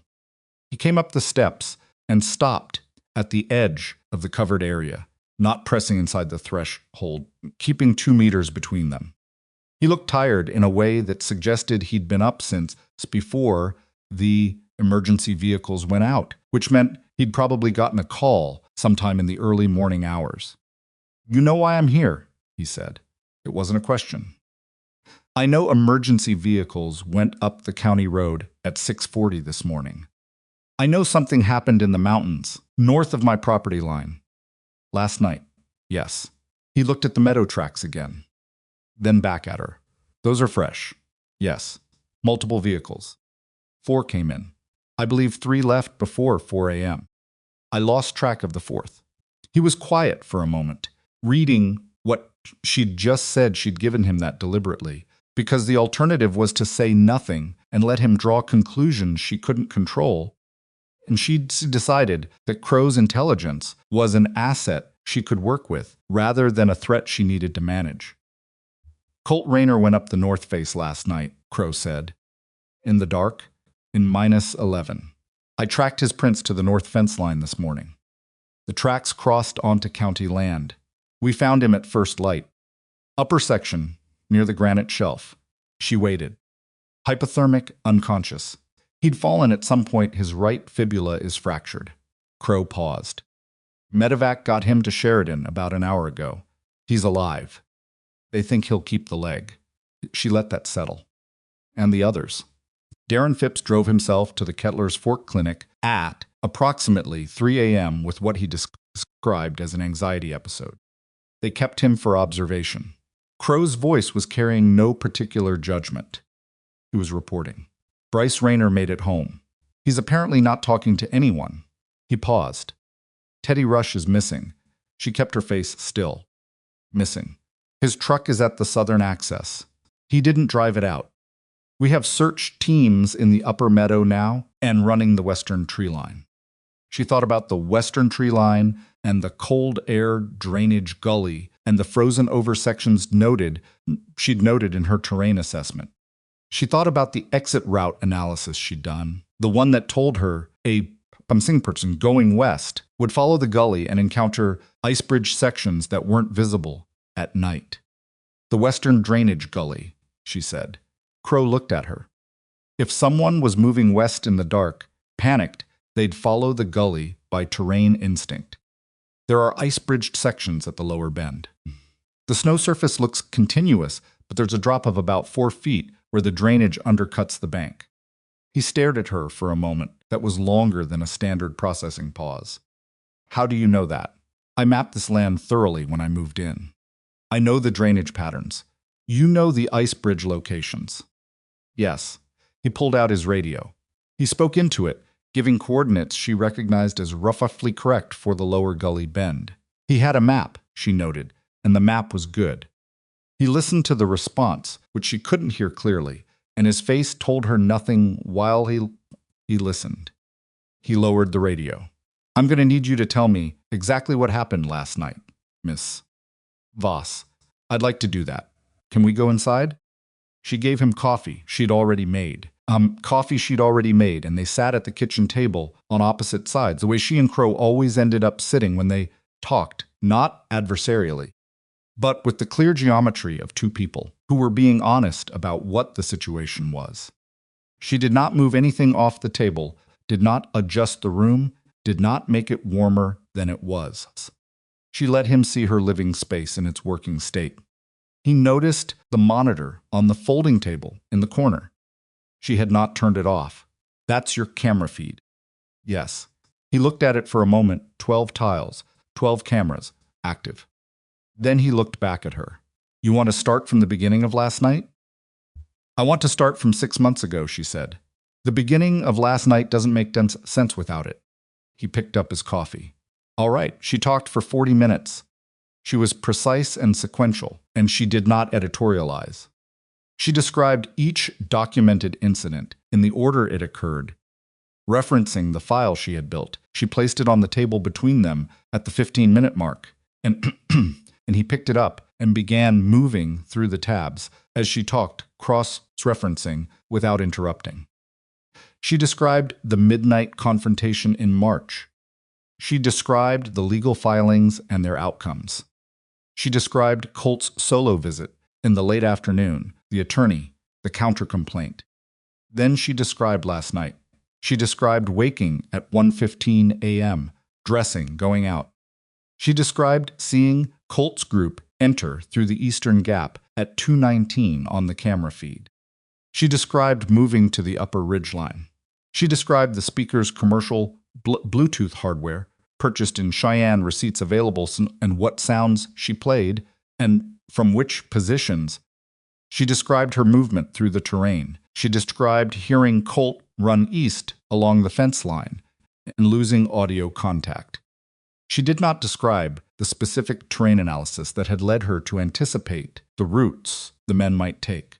She told him what she had done, accurately and completely. She did not tell him everything she had thought about before doing it. When she finished, the kitchen was quiet. Crow had the binder open to the February audio transcript. He was looking at it, not at her. "You played recorded sounds from speakers," he said. "On your own property?" "Yes." "You didn't touch anyone?" "No." "You didn't fire a weapon?" "No." "You didn't chase anyone or direct them in any particular direction?" "No." He closed the binder and set it down carefully, the way you set something down when you're thinking about what it contains, rather than about the object itself. He looked at her for a long moment. "They ran," he said. "Yes."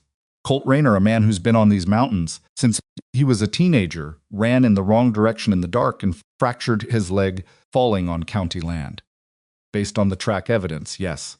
And you're telling me all you did was play sounds?" She met his eyes. "That's what I did." He was quiet again. She could see him working through something, not the legality of it, she thought. He'd already assessed that and reached the obvious conclusion. He was working through the part that came after legal assessment, the part where the same legal assessment, the part where a law enforcement officer had to figure out what the situation actually was when the law didn't quite cover it in either direction. "Ms. Voss," he said, and his voice had shifted, not softer, exactly, but more direct, the way people got when they stopped choosing their words and just said the thing. "I've been doing this job for 22 years. I've had a lot of conversations across a lot of tables." He paused. "I need you to tell me something that I am not going to ask you officially, because if I ask it officially, I'm obligated to process whatever you tell me in a way that I'm not sure serves anyone's interests right now." She waited. "What did you actually do out there last night?" She held his gaze. "I told you what I did. I know what you told me. I'm asking what you did." A long pause. The monitor behind them ticked quietly through its camera cycle. "I used the terrain," she said. "I used what I knew about the mountain and what I knew about how those men moved and thought, and I made them afraid of something they couldn't see or locate. No contact, no force, no deception about who I was. They knew whose property they were on." She paused. "I made them want to leave, and they left." Crow looked at the table. "4 armed men," he said quietly.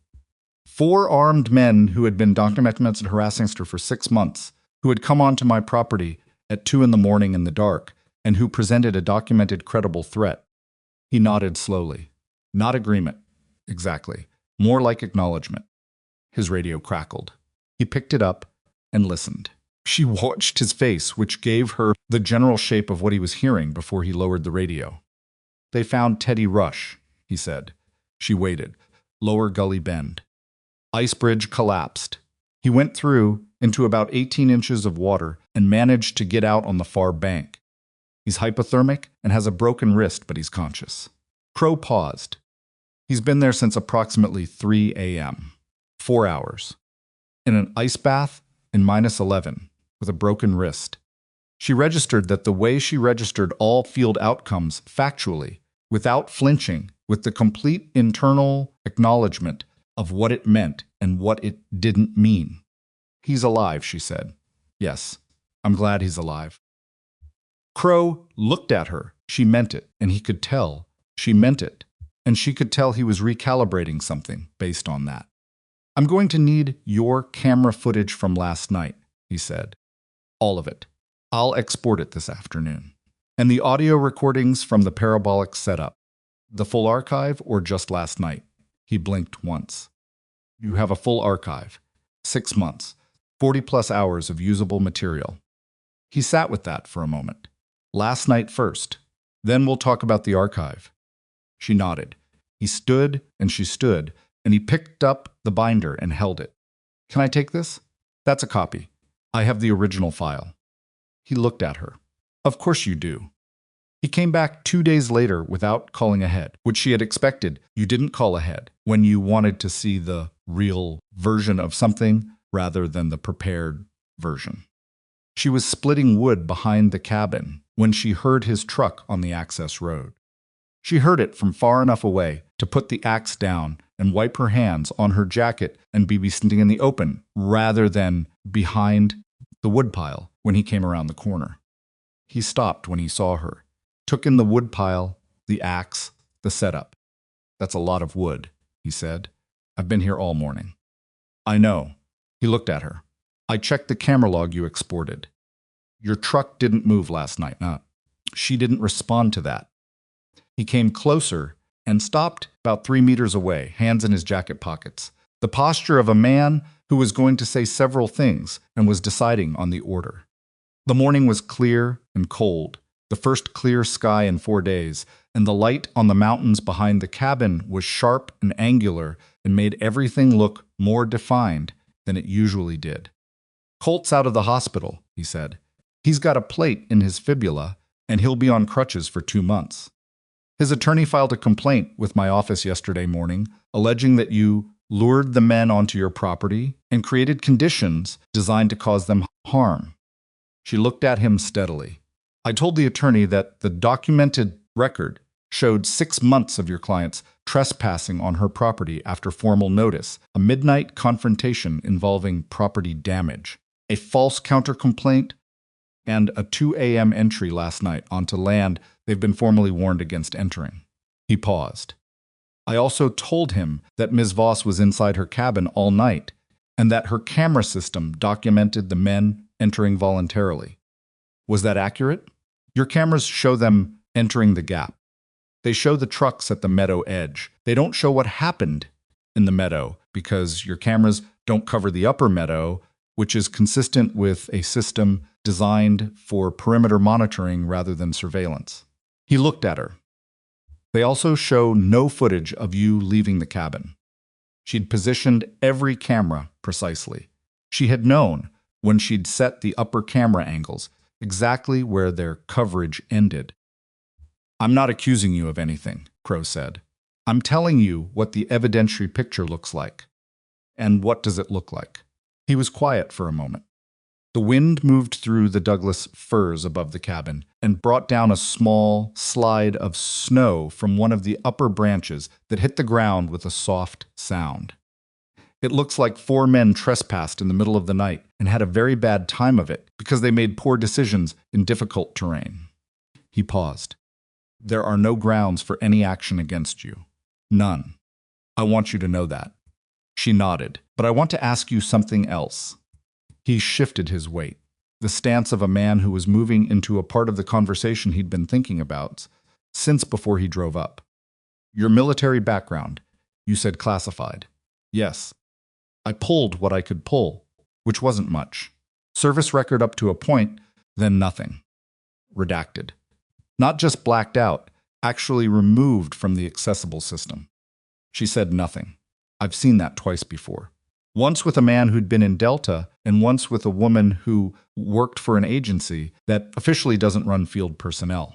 He looked at her. I'm not asking you to confirm anything. Good. I'm just telling you I understand better now what I'm looking at. He reached into his jacket and took out a sealed envelope. This came through a classified routing channel to my office. My department has never received anything through that channel before. It was addressed to me by name, and it asked me to pass it to you. He held it out. She took it. It was a standard government envelope, no return address, her name handwritten on the front, in a handwriting she recognized. She did not open it in front of him. "Thank you," she said. He looked at the envelope in her hand for a moment. "Sut, you know who it's from?" "Yes." "Someone who knows where you live and knows who I am." "Yes." He nodded slowly. He looked at the mountains for a moment and then back at her. "Colt's attorney is going to continue making noise. I want to be direct with you. The legal system can be used to make someone's life difficult, even when there's no case. You know that. I have representation." He looked at her. "In Cheyenne. I'll be making a call this afternoon." He absorbed that. All right. He seemed about to say something else, then stopped. What he did instead was look at her for a moment with an expression that was as close to open as she'd seen from him. Not friendly, exactly, but honest. "For what it's worth, Ms. Voss, those men had been a problem in this county for a long time. Not just on your land." She acknowledged that with a slight tilt of her head. "I'm not going to say I'm sorry about how it went." "Neither am I," she said. He almost smiled. Not quite. "I'll be in touch about the citation referrals for the game and fish violations. I'll keep the file updated. I know you will." He turned and walked back around the cabin toward his truck. She stood with the envelope in her hands and listened to his truck start and move down the access road and fade. She opened the envelope inside, sitting at the kitchen table with her coffee. The letter was 2 paragraphs. The handwriting was her contacts, the man from the phone call, the man with the desk job in the nameless organization. The first paragraph confirmed that her documentation had been received through a channel she hadn't known was active, and that it had been reviewed by someone he described only as a party with relevant interest in the matter. The second paragraph contained a single piece of information, and she read it 3 times. It told her that Owen Mackey had spent 4 years in Army military intelligence before his discharge. Honorable, mid-career, reason unspecified. It told her that in the week before the midnight raid, Owen Mackey had made 3 phone calls to a number registered to the county attorney's office. Not to report something, the note was specific about that, but to inquire about legal exposure of participants in trespassing-related incidents and trespassing-related incidents where a property owner was harmed. He'd been trying to find out what the liability was before anything happened to her. And then he hadn't shown up. She sat with that for a long time. Owen Mackey had done his own assessment, had reached his own conclusion about who she was and what the situation was, and had quietly extracted himself without saying anything to anyone, not to Colt, not to a deputy, not to her. He had just stopped coming.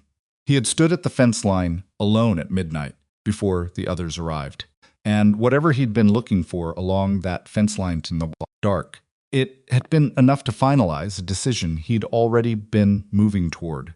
She folded the letter and burned it over the kitchen sink. Then she washed the ash down the drain, dried her hands, and looked out the window at the mountains in the clear, cold afternoon light. The meadow was undisturbed. The Eastern Gap fence line was intact. No vehicles on the access road, no movement in the tree line. The warning signs were exactly where she'd put them, yellow-faced against the dark posts, legible from 200 yards in this light. For the first time in 6 months, the perimeter felt like what it had always been meant to be, a boundary that meant what it said.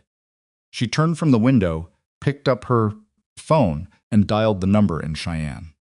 The attorney's name was Delia Sorn, and she answered on the first ring the way people answered when they'd been expecting a call and had already decided what they were going to say. "Mara, I need you active on something." "I know. I've been watching the county filings. Rayner's attorney submitted a civil complaint this morning. I pulled it an hour ago." A pause, the sound of paper moving. "It's thin." "Negligence claim, alleging you created hazardous conditions on your property that foreseeably endangered visitors." "Visitors," Mara said. "I know. It's what they filed." Delia's voice was dry but precise, the voice of someone who had seen worse and knew exactly what category this fell into. Their theory is that your camera system and fencing configuration constitutes a form of attractive nuisance, and that your failure to adequately warn trespassers of terrain hazards adjacent to your property makes you partially liable for the injuries. Mex, I have 47 warning signs on that perimeter. I know. I counted them in your documentation. Their counter-argument will be that the signs don't constitute adequate safety measures for terrain features beyond the fence line on county land. Colt Rayner crossed onto county land on his own initiative while fleeing my property after trespassing on it at 2 in the morning. Yes. A pause. Mara, this complaint isn't designed to win. It's designed to cost you time and money and stress until you decide the land isn't worth it. I know what it's designed for. Then you know what I'm going to tell you. Tell me anyway. We respond immediately, aggressively, and we countersue. Delia's voice shifted into a gear that had a different quality focused, forward-leaning. I file a malicious prosecution counterclaim the same day I respond to their complaint. I attach your full documentation package as Exhibit A through whatever letter we end up at. I file a formal request with the county attorney's office for prosecution of the trespassing violations as criminal rather than civil matters, citing the pattern of harassment and the written threat from January. She paused. And I send a letter to Rayner's attorney today, with a copy of the February 9th audio recording. Mara was quiet for a moment. The one where he says he'll make me understand the hard way. That one. Will that be enough? It'll be enough for his attorney to have a very uncomfortable conversation with him about the cost-benefit analysis of continuing this. Delia paused. Colt Rayner has a business, he has equipment, contracts, county work, a protracted legal dispute with a plaintiff who has documentation like yours.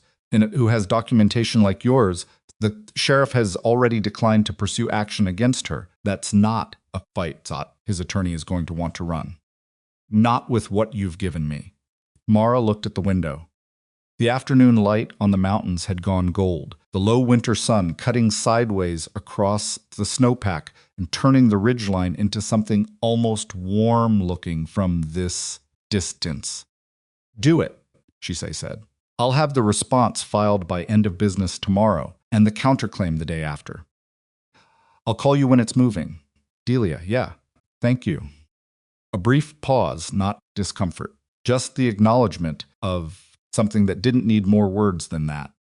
Stay put and stay documented, Delia said. You're good at both. She hung up and set the phone on the table and sat in the quiet kitchen for a while.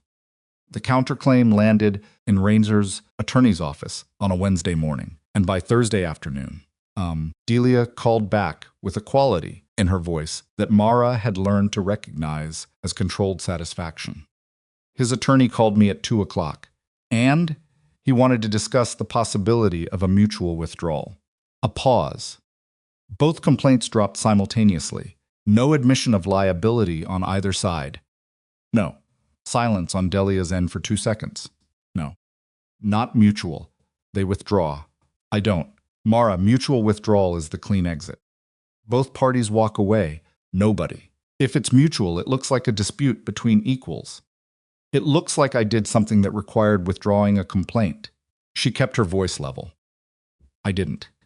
I documented 6 months of harassment, filed every legal option available to me, and then defended my property by legal means. I'm not withdrawing anything. A longer pause. She could hear Delia, thinking through it, running the angles. They won't go for it. Their client won't accept an unconditional withdrawal. The optics are bad for him. Then we proceed. All right. Delia said it without argument, which meant she'd already considered this possibility and wasn't surprised. I'll tell them. We'll discuss withdrawal terms that don't include any action on our side. Tell them I want the criminal trespassing referral to proceed regardless of any civil settlement. Silence. Delia, I heard you. I'm just deciding how to say this. A breath. That's going to make this harder. If they know the criminal referral continues, their client is looking at actual charges on top of the civil counterclaim. They're going to dig in. I know. You're sure? They came onto my land 6 months in a row. They threatened me in writing. They came back at 2 in the morning. She paused. A civil withdrawal that makes the criminal referral go away is exactly what Colt Rayner has been counting on being available to him his whole life. I want him to find out it isn't. Another pause. Then Delia said quietly, "All right, I'll make that clear." The call came 3 weeks later, and it didn't come to Mara. It came through Delia, who relayed it in a summary that was professional and concise and had underneath it the particular quality of information that had come out better than expected. Colt Rayner's attorney had withdrawn the civil complaint unconditionally. No counterdemands, no mutual language, no requested concessions. The withdrawal notice cited a reassessment of the factual record. Delia had also received confirmation from the county attorney's office that 2 criminal trespassing citations were preceding Colt Rayner and Teddy Rush, the 2 for whom the documentation was strongest. Darren Phipps had been contacted separately and had provided a voluntary statement to the sheriff's department that corroborated Mara's account of the harassment pattern in exchange for not being cited himself. Bryce Rayner had retained his own attorney, separate from his cousin, and had not been in contact with Colt since the night of the incident, according to information Delia had from the county attorney's office. The game and fish citations had resulted in a combined fine and a 2-year license suspension for both Colt and Teddy on the elk poaching violations. Mara read through all of this sitting at the kitchen table with her second coffee of the morning, and she felt something she didn't immediately have a precise word for. Not triumph. Triumph was a loud thing, and this was quiet. Not relief either, though that was closer. Something more like the settling of weight that had been distributed across her shoulders for so long that she'd stopped registering it as weight and had just come to think of it as the default state of things. She set the summary down and looked at the window for a while. Crow came back in late April. The snow was retreating from the lower meadow by then, pulling back from the south-facing slopes first and leaving behind the pale brown of last year's grass that would green up in another 3 weeks. The Douglas firs were the same. They didn't change much with seasons. They just stood there, but the asapens along the western drainage gully had started to show the first faint green, barely visible, the kind of color that was more suggestion than fact. She heard his truck from the cabin and came out onto the porch before he reached the gate. He walked in the same way he always did, unhurried, reading the ground, the habit of a man who'd spent decades paying attention to what land told him. He came up the porch steps and stopped. "Looks different in spring," he said. "It changes fast up here." He nodded. He was carrying something, a manila envelope, standard size, held at his side rather than extended, which meant it wasn't a legal document he needed her to receive officially. "How's the leg?" she asked. "Whose leg?" "Rayner's." He looked at her for a moment. "He's off crutches. Hearing is in 6 weeks. A pause. His attorney entered a not guilty plea. "I don't think it'll hold once they see the discovery package. But," he shrugged one shoulder, "that's the process." "It is." He looked out at the meadow for a moment, then back at her. Wildlife survey team came through last week. County and state, joint survey. First time they've done a formal count on this section of the range in 4 years. He paused. Elk population in the upper meadow corridor is up 18% from the last count. Mule deer are back on the eastern slope, hadn't been documented there in 2 years. He looked at her steadily. "The survey team asked me why there was suddenly no hunting pressure on this parcel." "What did you tell them?" "I told them the owner takes her land management seriously." She held his gaze. "That's accurate." He almost smiled again, the same not-quite expression she'd seen before. He extended the manila envelope. "This came to my office through the same routing channel as the last one. Different sender this time, but same channel." She took it. It was heavier than the first one, not much, but enough to notice. "Are you going to tell me what it is?" he asked. "No." He accepted that with a small nod. The routing origin was a Department of Defense address. "That's all I could identify before the trail went cold." She said nothing. "I'm not going to keep asking questions. You're not going to answer, he said. I stopped doing that after the second conversation. He put his hands in his jacket pockets. I just want to say something, and you don't have to respond to it. She waited. What you did, I've thought about it a lot. The legal piece, fine. That's clean. I've been through it. There's nothing actionable. He paused, and she could see him choosing his words carefully, not because he was hiding something, but because he was trying to say the real thing accurately. But the other piece, what you actually did out there. I've thought about whether it was right. And he looked at the mountains. 6 months of documented harassment, a written threat, a midnight property assault. And when you called us, we gave you 3 phone callbacks and told you we'd look into it. He paused. You did what you did because there was nothing else available to you that was going to actually stop them. That's not quite a verdict, she said. No. He looked back at her. I'm not in a position to give you a verdict. I'm telling you how I see it. She stood with the envelope in her hands. 1 man broke his leg. 2 men are hypothermic and frightened. Nobody died. No. I knew the terrain. I made calculations about what would happen. I can't tell you the calculations were perfect because they weren't. I didn't plan for Teddy Roosh to go into the gully. I thought he'd run south like the others. He didn't. No. She paused. I've thought about that. He was quiet. She let the quiet sit. He's alive, Croce said finally. Yes, that matters. It matters a lot, she said, and meant it the way she always meant the things she said about outcomes, with the full weight of what the alternative would have cost her not legally, but in the private ledger she kept, the one that had nothing to do with filings or complaints, or what could be proven. Crow pulled something else from his jacket pocket. A smaller envelope, this one plain white with no addressing, and he held it out without explanation. She took it. What is this? Personal, he said. From me. She opened it right there.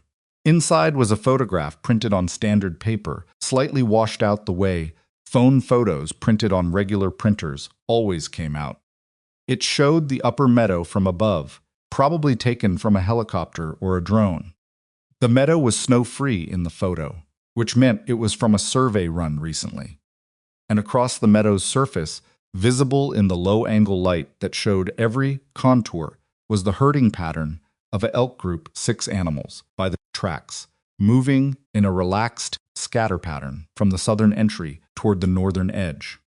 No hunters, no trucks, no tire tracks, just the elk, moving the way elk moved, when nobody was watching them. She looked at the photograph for a long moment.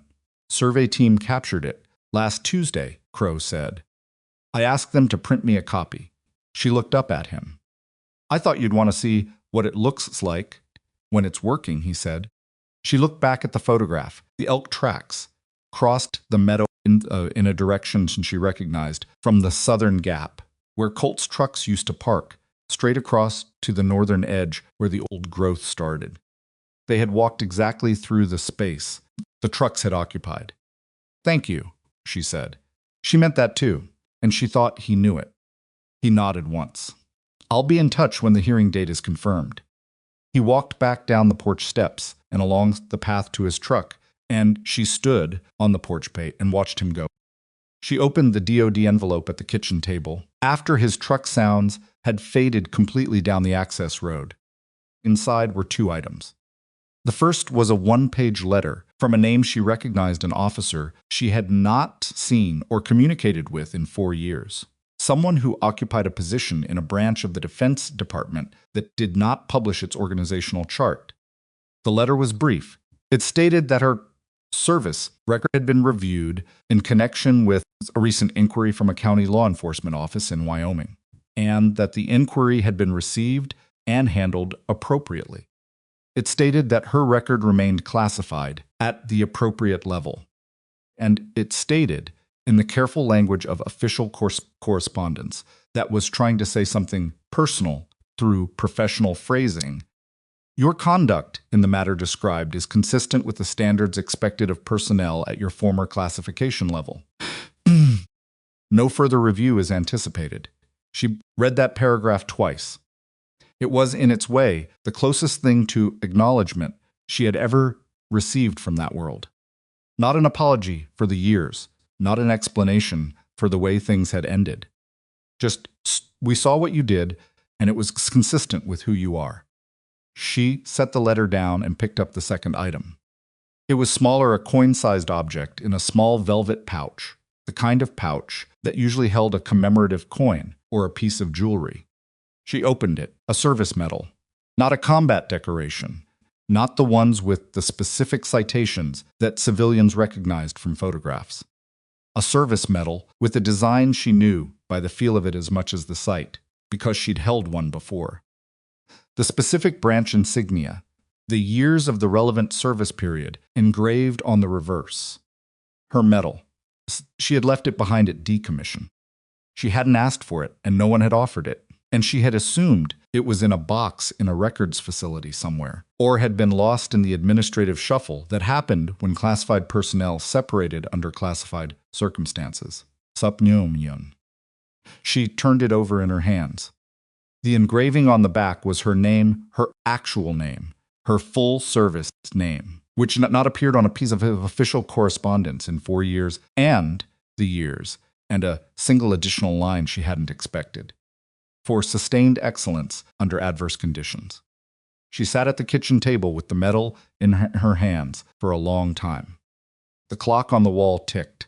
Outside, the afternoon light was changing, moving through the aspens in that specific spring and Yoming way, where the light seemed to come from multiple directions at once and made everything look briefly unreal, and then more real than it had been before.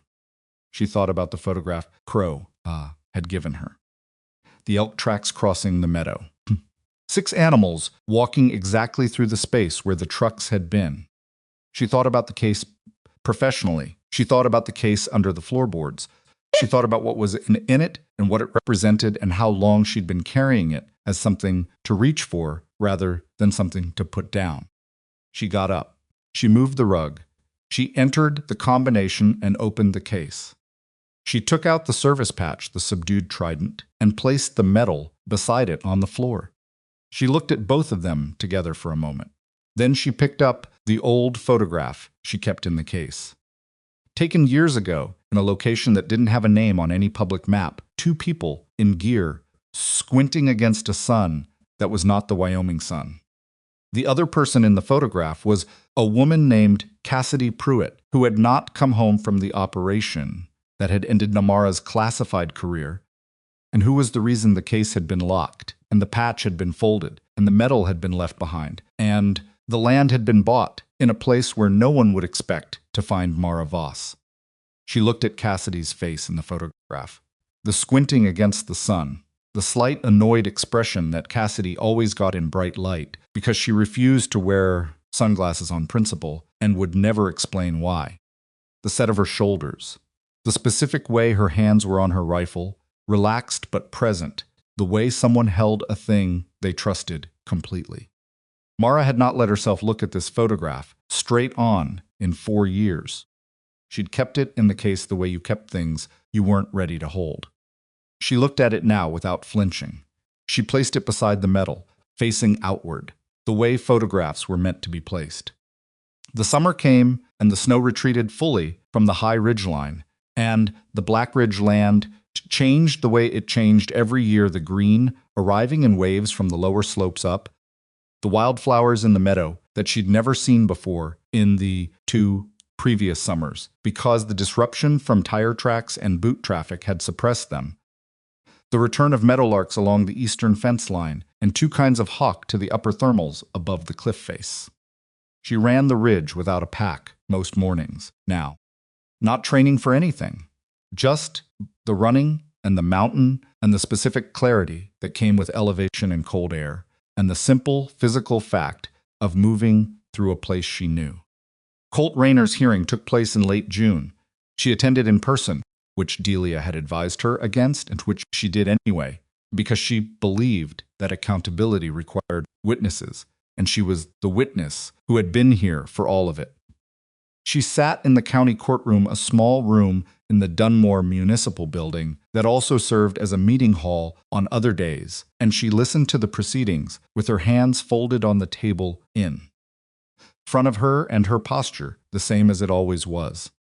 Colt looked different, not diminished. She didn't want that word, because diminished implied something she hadn't been trying to do to him. He looked more settled in a way she found harder to read than his former aggression. The crutches were gone. He walked with a slight favoring of the right leg that would probably be permanent. He didn't look at her when he came in, and he didn't look at her when he sat down, and he didn't look at her once during the proceedings, which told her more about his current state than eye contact would have. The not guilty plea had been changed to a guilty plea on a single count of criminal trespass, negotiated down from the original 2-count filing, with a fine and a 3-year conditional discharge that prohibited him from entering private land without explicit owner permission. The game and fish violations were handled separately, the license suspension held, and a separate fine had been levied that Delia had told her amounted to more than Colt earned in 2 months of excavation contracts. The judge, a woman in her 60s named Okafor, who had been on the bench in Blackridge County for 14 years, according to what Mara had been able to find about her, read the terms in a voice that was flat and precise and left no room for interpretation. "Mr. Rayner, do you understand the conditions of this discharge?" Colt said yes in a voice that was quieter than she'd ever heard it. "The record will reflect the plea and the conditions. Any violation of the discharge terms within the 3-year period will result in a custodial sentence. Do you understand that?" "Yes." The proceeding lasted 11 minutes. On his way out, Colt passed within 4 feet of where she was sitting. She didn't move. He didn't stop. He walked past her with his eyes forward and his jaw set, and the careful walk of a man who had decided that the only remaining form of dignity available to him was not looking at the person he'd underestimated for 6 months while he walked out of the room. She let him go. She drove back up the mountain in the early afternoon, with the window down despite the heat, which she didn't usually do, and the air coming in smelled like pine and dry grass, and the specific mineral smell of the upper elevation that she'd been trying to find a word for since she moved here and still hadn't managed. Crow came up one last time in July. Not on official business, he came in his personal truck, off-duty by the plain jacket and jeans. He brought coffee from the diner in Dunmore in 2 cups that were still hot, which meant he'd timed the drive. She was on the porch when he pulled in. "You timed the drive," she said when he came up. "What?" "The coffee's still hot. You timed it." He looked at the cup in his hand. "I drive fast." She didn't argue. She took the cup he offered, and they stood on the porch looking at the meadow in the July afternoon, which was a different thing entirely from what the meadow had been in March green now. The wildflowers she'd seen in May, already past their peak, but still present in the lower section. The grass deep enough to move in the light afternoon wind in a way that made the meadow surface look almost liquid from this distance. Teddy Rush moved to Casper. Crow said after a while, "I heard. Darren Phipps sold his property in Kettler's Fork. He's in Arizona, I think." She nodded. "Bryce is still around. Took a job with the county road crew. Seems to be keeping his head down." She held her coffee. "Owen Mackey?" Crow looked at her sideways. "You know about Owen?" "Some. He's in Billings. Works for a surveying firm." A pause. "He came to see me in May." Off the record. She waited. "He wanted me to know that he'd tried to talk Colt out of that last night. Tried twice, actually, once when Colt was planning it, and once when they were already in the trucks." Crow paused. "He also said he'd spent some time online trying to find out who you were, and that he'd found basically nothing. And that the nothing had scared him more than anything else about the situation." She said nothing to that. "He said to tell you." Crow stopped. "This is strange to pass along, but he said to tell you that he was glad no one died." She looked at the meadow for a moment. "So am I. He knew that." He said he knew that. That was part of what scared him. Crow wrapped both hands around his coffee cup. He said a person soon people to get hurt would have set it up differently. She thought about that, about the gully, about Teddy, about the calculations she'd made, and the ones that hadn't held. But I made mistakes, she said. Yeah, he didn't dispute it. Everybody does. He looked at the mountains. You made fewer than most people would have in the same situation. She didn't answer that. They stood on the porch for a while longer, drinking their coffee, while the afternoon light moved across the meadow and the shadows of the Douglas firs lengthened toward the eastern fence line. A hawk came over the ridgeline above the cabin and held in a thermal for almost a full minute before tilting away south, and they both watched it without commenting on it. Before he left, Crow reached into his jacket and took out a business card, his own, the official kind with the county seal, and he flipped it over and wrote something on this back. "Personal cell," he said, handing it to her. "Not the office number." She looked at it. "All right, if anything else comes up that the official channels aren't handling fast enough." She tucked it in her shirt pocket. He went down the porch steps and along the path. At the gate, he turned around once, not the way people turned around when they'd forgotten something, the other kind. "You done something good here, Ms. Voss," he said. "With this land, what it's becoming." She looked at him across the distance between the gate and the porch. "I know," she said. He nodded once and got in his truck. That evening she ate dinner alone and washed the dishes and stood at the kitchen window while the last light left the mountains. The case was under the floorboards. The photograph was on the shelf beside the window. Now Cassidy's face turned outward to the room, the squinting against a sun that no longer existed in a place that no longer existed, but the face itself still present and still true. The warning signs along the fence line caught the last of the evening light and held it for a moment, yellow against the dark posts, still legible, still there. She had not wanted a fight. She had wanted 700 acres of mountain and the silence that came with knowing no one was coming. She had both of those things now, not because she had surrendered the land, or fled, or handed the problem to someone else, and hoped, because she had stood in it, documented it, endured it, and when the moment finally came, she had used every tool she possessed, legal, tactical, environmental, and psychological, to end it on terms that were hers. The land was quiet. The elk were back. The fence held. Mara Voss turned from the window and went to bed. The strongest thing a person can do is not show you what they're capable of. It's make sure you never gave them a reason to.